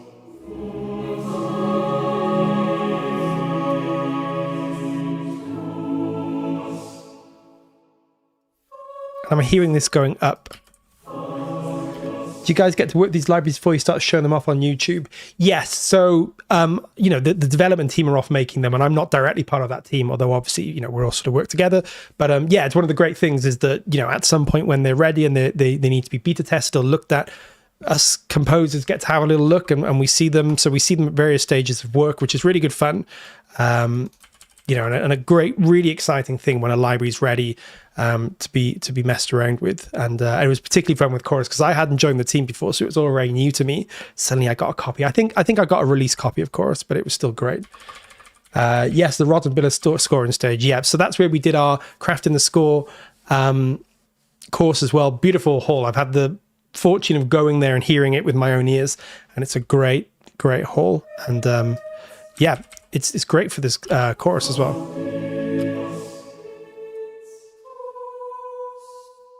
It's a really beautiful hall.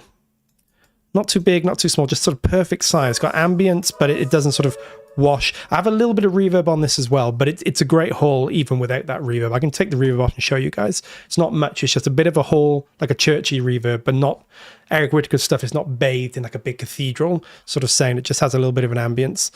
But that's just a basic reverb. Other than that, it would still sound great.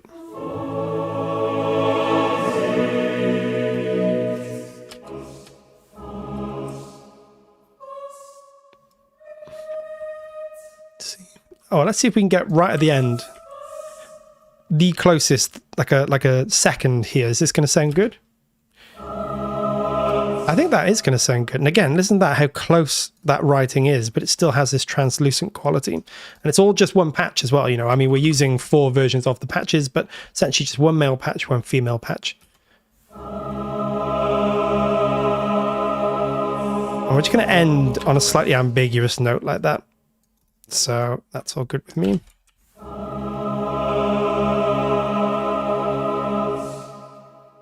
Okay, we'll just take that to there. Do a little ramp with these as well. So a bit of an ambiguous ending. Probably not how Eric Whitacre would end anything, but that's fine. We're doing our sort of own slightly cinematic version of the Eric Whitacre sort of vibe. Again, it's all about vibe. I mean, I'm definitely no expert on Eric Whitacre, but I hope we've kind of captured something about, you know, how he works with choirs. And we're just lucky that we have a really beautiful choir and chorus to be able to sort of capture some of that quality with the close writing.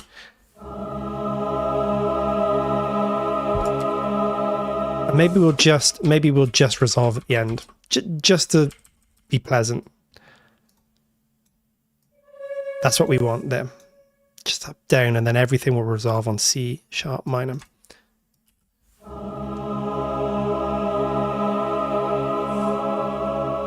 Nice. And again, we don't really want these vowels. We haven't worked on the vowels too much, and we haven't done anything with the syllables, but that's fine. I just wanted the feeling of movement with the syllables.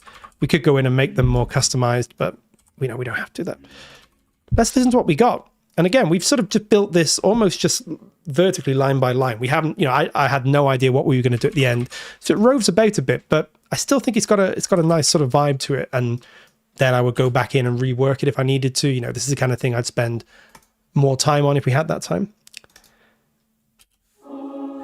Figure out if ignorance, but this is the guy who wrote Absalom. I don't know. I should really know that, shouldn't I? I don't actually know. If it is, that's not one of the pieces I checked out. Yeah, as I said, Ollie was the guy, Ollie who works with us, suggested Eric Whitacre, and I know his most famous stuff, but I wasn't actually too familiar with other stuff. So I did have a listen and dove in and watched some interviews with him and stuff, but that's not a piece I came across. Maybe someone in chat can help. I feel bad not knowing, but yeah, I'm not sure.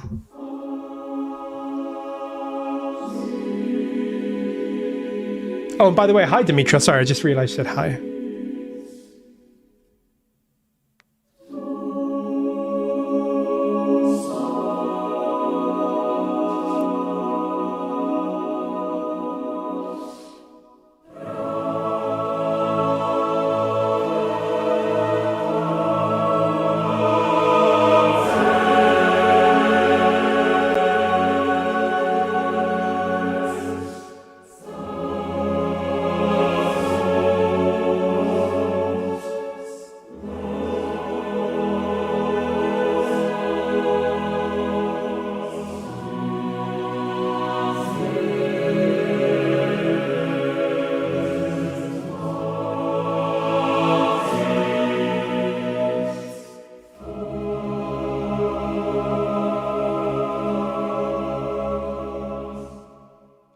Nice. I think that's a nice little piece, and we'll just do a sparse accompaniment to this now.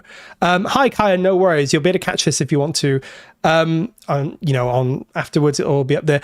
And Pillow Talk did ask, oh, should I say, how long do you get if you do, in reference to the libraries? And that all depends on the dev team and time schedules and stuff. But we should get a bit of time to see the kind of libraries as they're developing. As I say, I'm not directly involved in development. That's a great team with Jonathan that do all of that. But I'm able to know what's going on, and sometimes we're getting different things to look at and so on. It's a really, really exciting thing, because it's a great position for me, because I'm sort of behind the scenes a little bit, but I'm not directly involved. So it's still fresh and new when someone says something's ready to look at or something's ready to play with. But I sort of, know enough to realize how incredible. It's really hard work to make a sample library, guys. I mean, I had no idea. I sort of had a little idea, but just, the amount of work that goes on to create them is really, really impressive, what these guys do. And I feel I can say that because I am not part of the process, really, in terms of the technical side of things. Oh, that's not what I wanted to do. Oh, that's quite interesting. I don't know how I've managed to open the score editor, but we have the score going on here. But that's not what I wanted to do. What I wanted to do was open Dolce. I'm just going to we're probably not going to have time to do a big orchestration here. Eric Whitacre did not write specifically a piece called Absalom, but he composed choral work When David Heard, which I have heard, which is based on... maybe that's the one then. Yeah, I didn't recognize the name, but I definitely have heard When David Heard. Okay, let me just move this up here. Do we have a Dolce ensemble patch? Consordino. I actually don't know. We do. And do you know what? I'm going to see if... Yeah, we do. This is great. Okay, I'm going to load that up. Hopefully that loads fine. Sometimes my Dolce, I need to batch resave and figure it all out. This looks good. I think Consordino is going to be nice here. It's a warmer, sort of kind of simultaneously warmer but thinner sound. So, and what I'm going to do here, I'm going to be really lazy once it's loaded up. I'm going to see what we get if we just copy and paste everything in here. I'm going to take all 4 parts. Because the strings probably wouldn't do too much different if we did have strings. We want it to be minimal, so we wouldn't want the strings like suddenly playing big ostinatos and stuff. I'm just going to do a more muted version. See, we've got all the compressed sounds here. So I'm just going to smooth this out, a slightly less dynamic version. See what we get. This is the fun part. Yes, so I do know the piece When David Heard, very lovely piece. So let's listen to these on their own first off.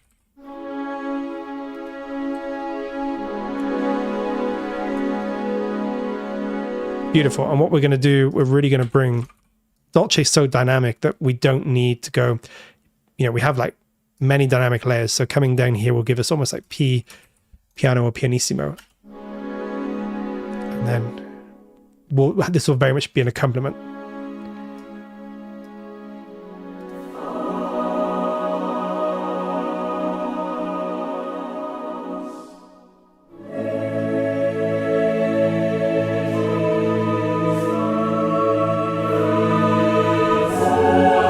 Bring that those strings up here. We'll just ride them up for that point so they come up a little bit.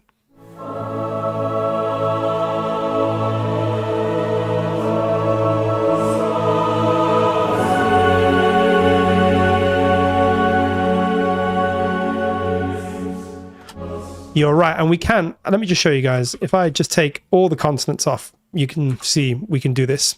So we can take the syllables and the consonants and things. Well, we can't change the consonants, we can change the syllables, which is sometimes that's, sound that you do want. We just take them all off. And they should come off for everything. I think they're still playing on 1 or 2 of them, but that's fine.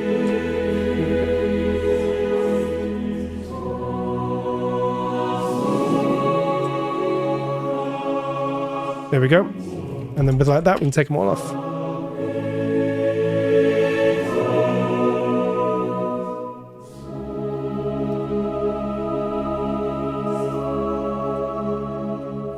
Nice.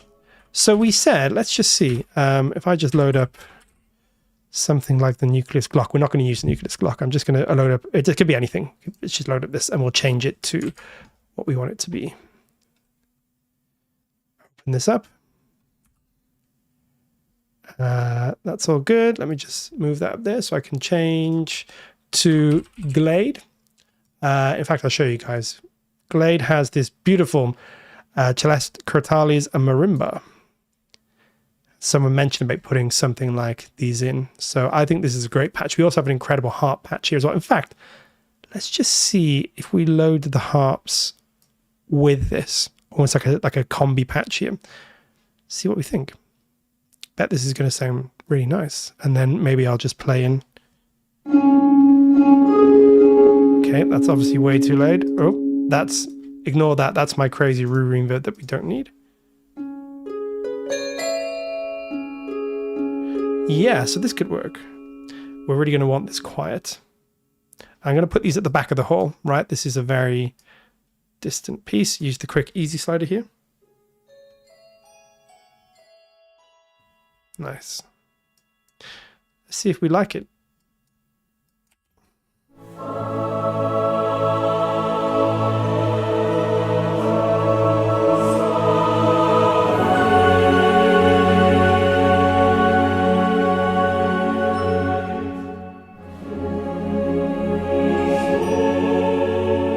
Could work. let's just try.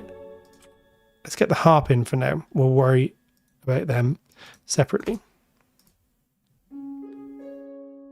So we're going to want them to be beautiful harp sound inside of Glade. Again, this is free. If you haven't got it, go pick it up.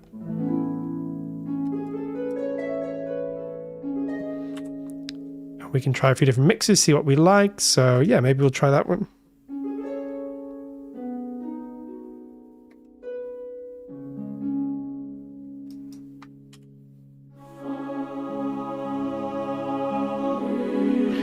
I'm going to just rough something in quick.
Nice, and we just want to make sure that thing at the end, I didn't have the them to come in there.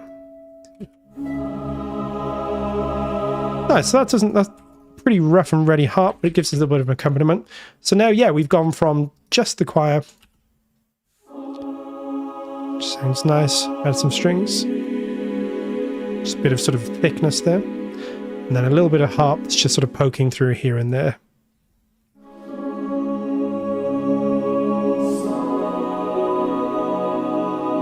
And we'll just fix this up as we go, because some of these notes are a bit deaf.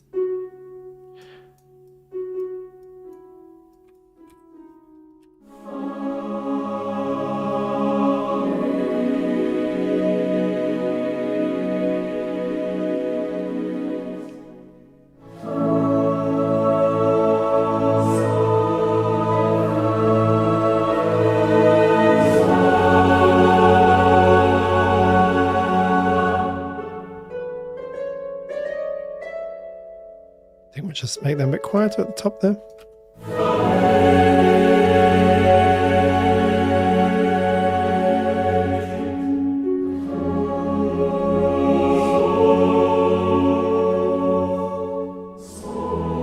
And just bring them forward a bit. They're a bit badly played.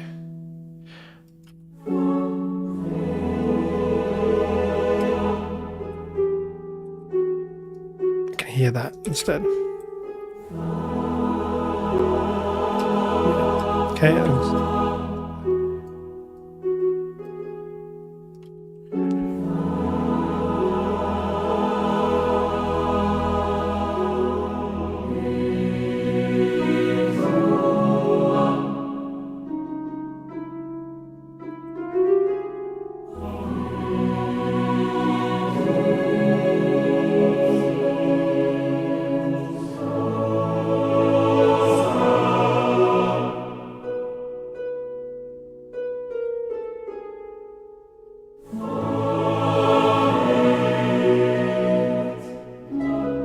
Everything will be a bit quiet. Nice. So I think that's quite nice as a little arrangement there.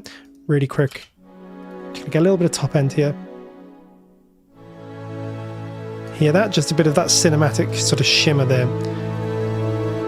With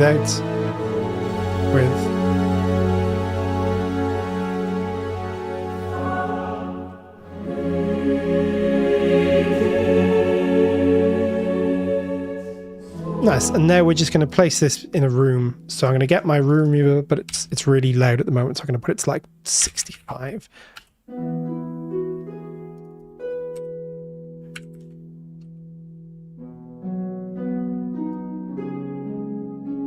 Nice. I'm just going to compress this harp very slightly. A bit weird, but because my playing is so bad, it just smooth it out.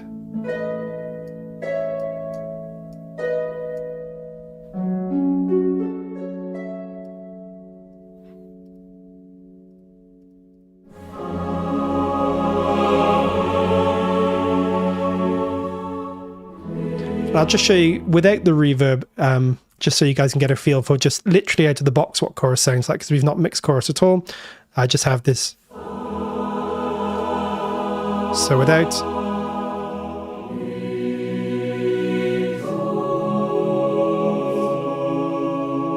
Still beautiful, but just sounds a little bit closer. Tiny bit of church reverb.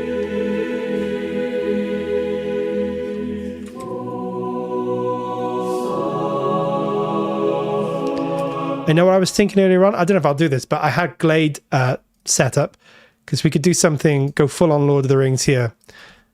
We had this incredible boy vocalist. We could have done something like this.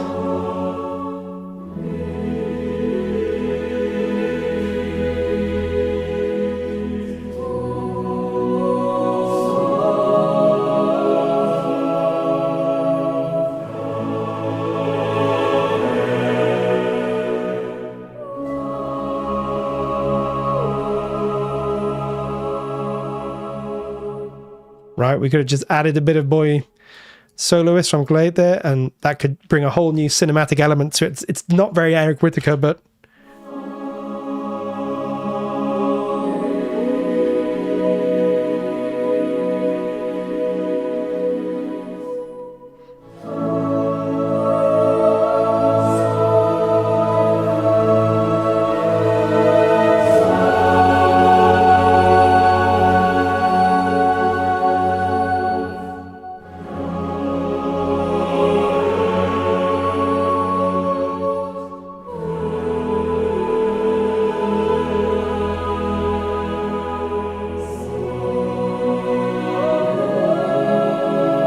right? I mean, you could definitely do that. If I was going to use that, I'd really emphasize the reverb. We're having like a cinematic reverb there and bring it out a little bit. But yeah, you could just add something like that, and then suddenly you have got like a Lord of the Rings scene or something. Please don't mind if I steal these chords. Feel free. I'll make them MIDI available. They're all really basic in terms of like, there's nothing here going on that hasn't gone on many times before. So nick them, change them, play around, improve this, extend it, do whatever you want. I'll make it available. All you need is chorus really. But if you have Glade and something like Dolce or another string library, you can get the whole thing done. Oh, let's see.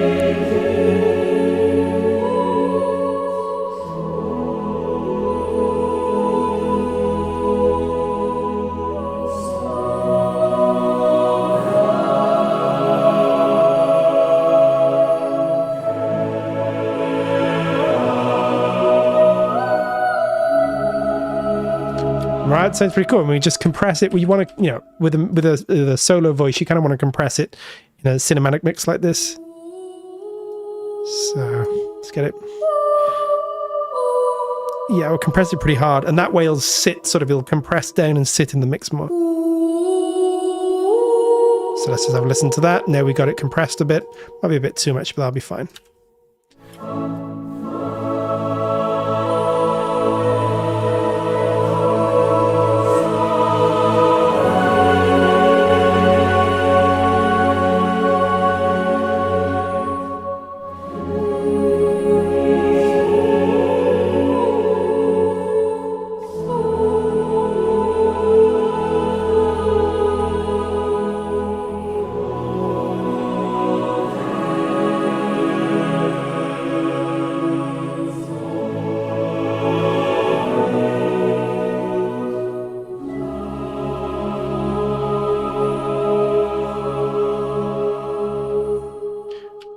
Nice.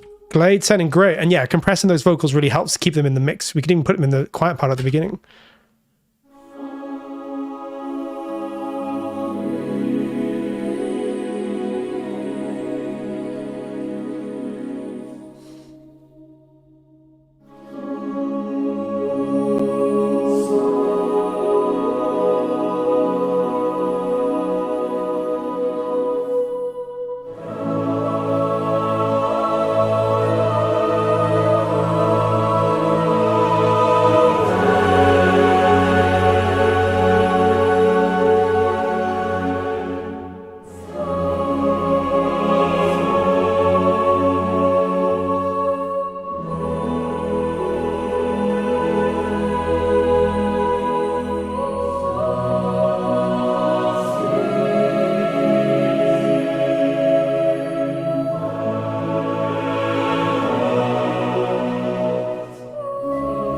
Yeah, nice. I can just, sorry, I'm just going off in a world there.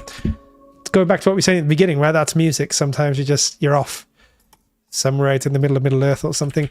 Cool. Yeah. So I think we've had pretty good fun with this. You know, it's not pure Eric Whitacre. I'm not going to pretend that we've done an Eric Whitacre piece here, but we've used those principles of taking the choir away from just major and minor and sevenths to ninths and 11ths and suspensions over majors and stuff. I will make this available, as I said, dig in, change, use, nick, borrow, share, whatever, it's fine.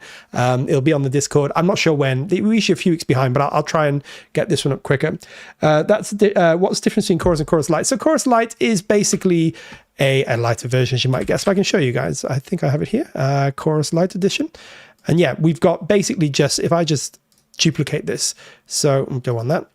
It's basically hasn't got a lot of the stuff in chorus, but it's got the same sound and a lot of the basic things there as well. So let me show you guys. If I just bring this up again, chorus light, here we go. And yes, there is a comparison on the website, but if I just open this up, you're going to get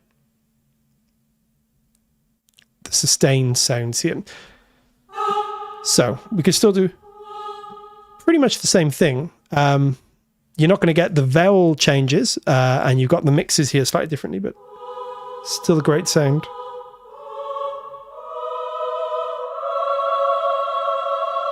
It's a little bit more sort of cinematic, whereas the choral sound of Whitacre is a little bit more syllables, and you can do that with chorus main.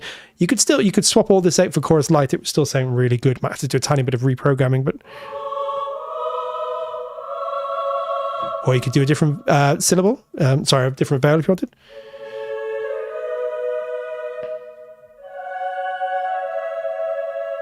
For something like a Lord of the Rings style thing, this might even be preferable, is to have more of that kind of vowel sound than syllables.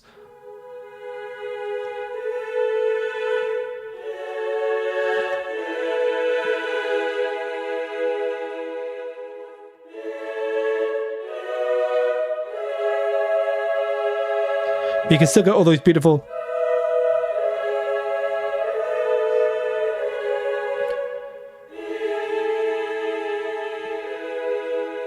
those beautiful chords.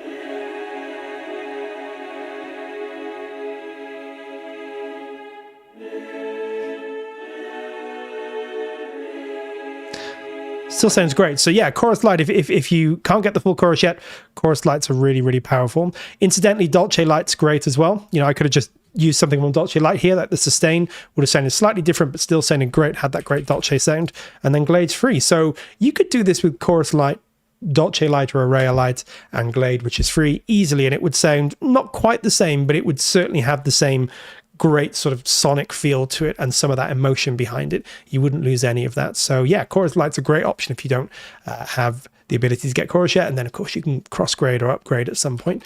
That's all doable. So yeah, that could be a good way to go if you're looking for a choral library, but maybe chorus is a bit too much at the moment.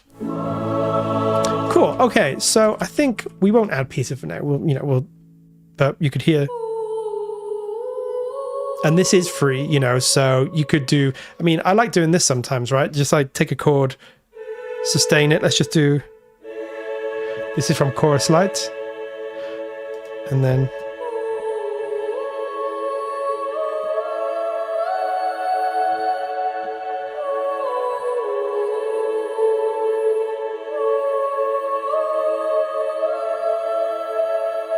Instantly sounds cinematic, and we've just basically held a note in, or two notes in chorus light, and then we just got the free Peter vocalist. This is in Glade, as we said, so you can get this if you want to. Let me just make that easier for you guys to see. And yeah, and same, we got the oohs here, we've also got the R's, and you can even do the same sort of thing with these if you wanted to.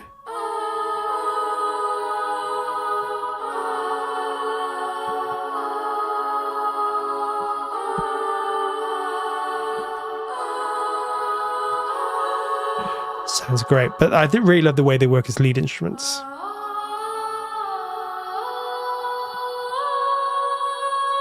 Sounds beautiful. So yeah, pick these up if you don't have them, because these are really, really good soloists. They're really great, useful, you know, feature to any template basically. And I use them quite a lot. I used them in a trailer piece not so long ago that I submitted. So yeah, they're really, really useful.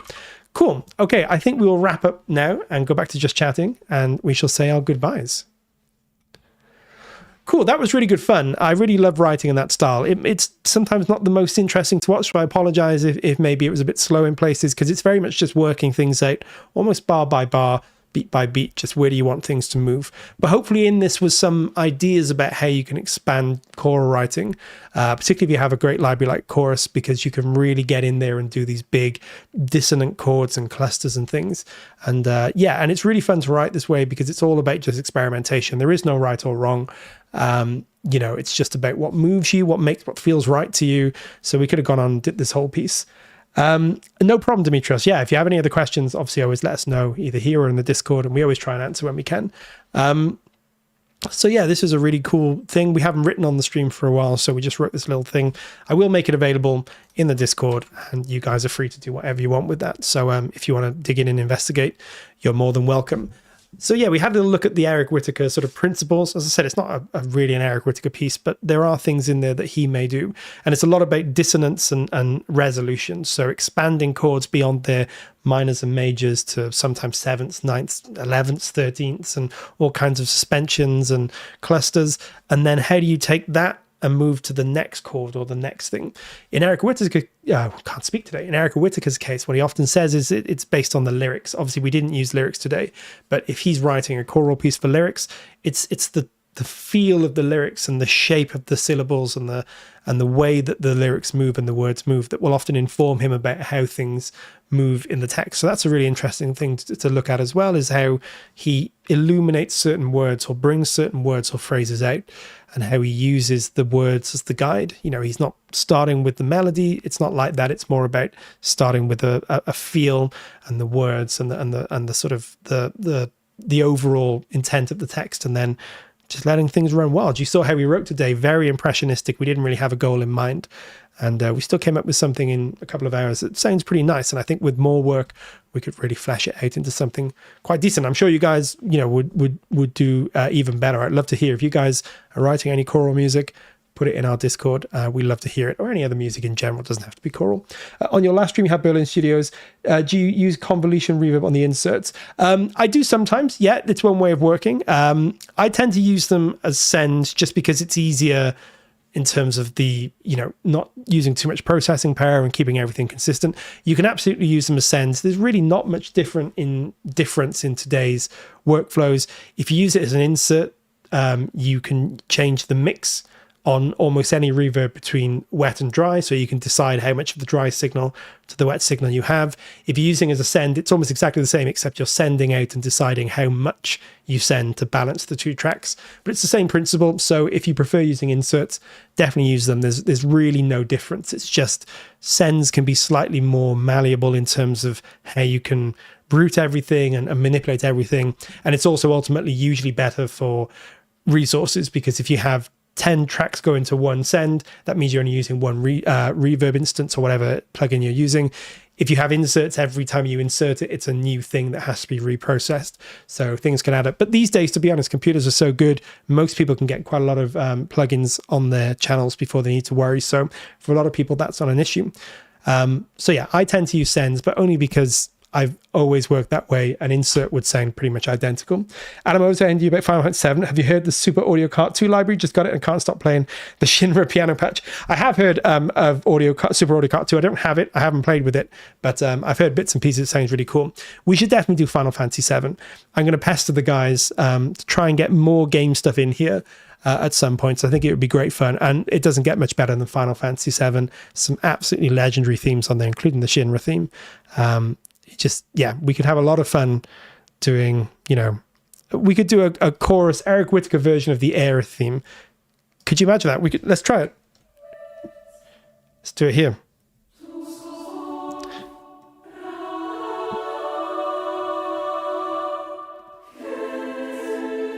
We could definitely do that, right? That would be really cool. It obviously sound better than that, but we could definitely do an Air theme or something. We should do Final Fantasy 7. I'm gonna pester the guys. We'll get it done at some point. Okay.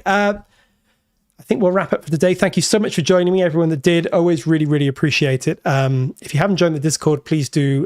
You'll find lots of community on there and you can share your music, listen to other music. If you're not signed up to the YouTube channel, do so, because we've got a lot of cool stuff coming out, including some Christmas themed stuff, which will be well worth watching. So do sign up. Legendary. Yeah, it's such a great theme. Or we could get the energetic syllables up and do Liberi Fatali from Final Fantasy VIII. I would definitely like to mock that one up one day. That would be great fun. So yeah, really enjoy the series. Look forward to it every week. So Nobuya and Matsu would be amazing. I agree. I'm gonna make it happen. I'm gonna make it happen. Whatever, One Winged Angel or Liberi Fatali, we'll find something, but from one of those classic games, I think.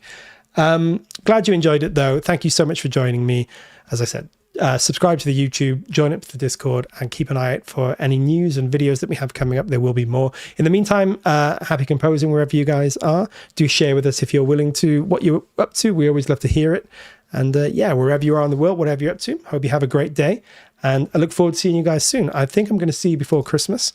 So I won't say Happy Christmas just yet. But yeah, whatever you're up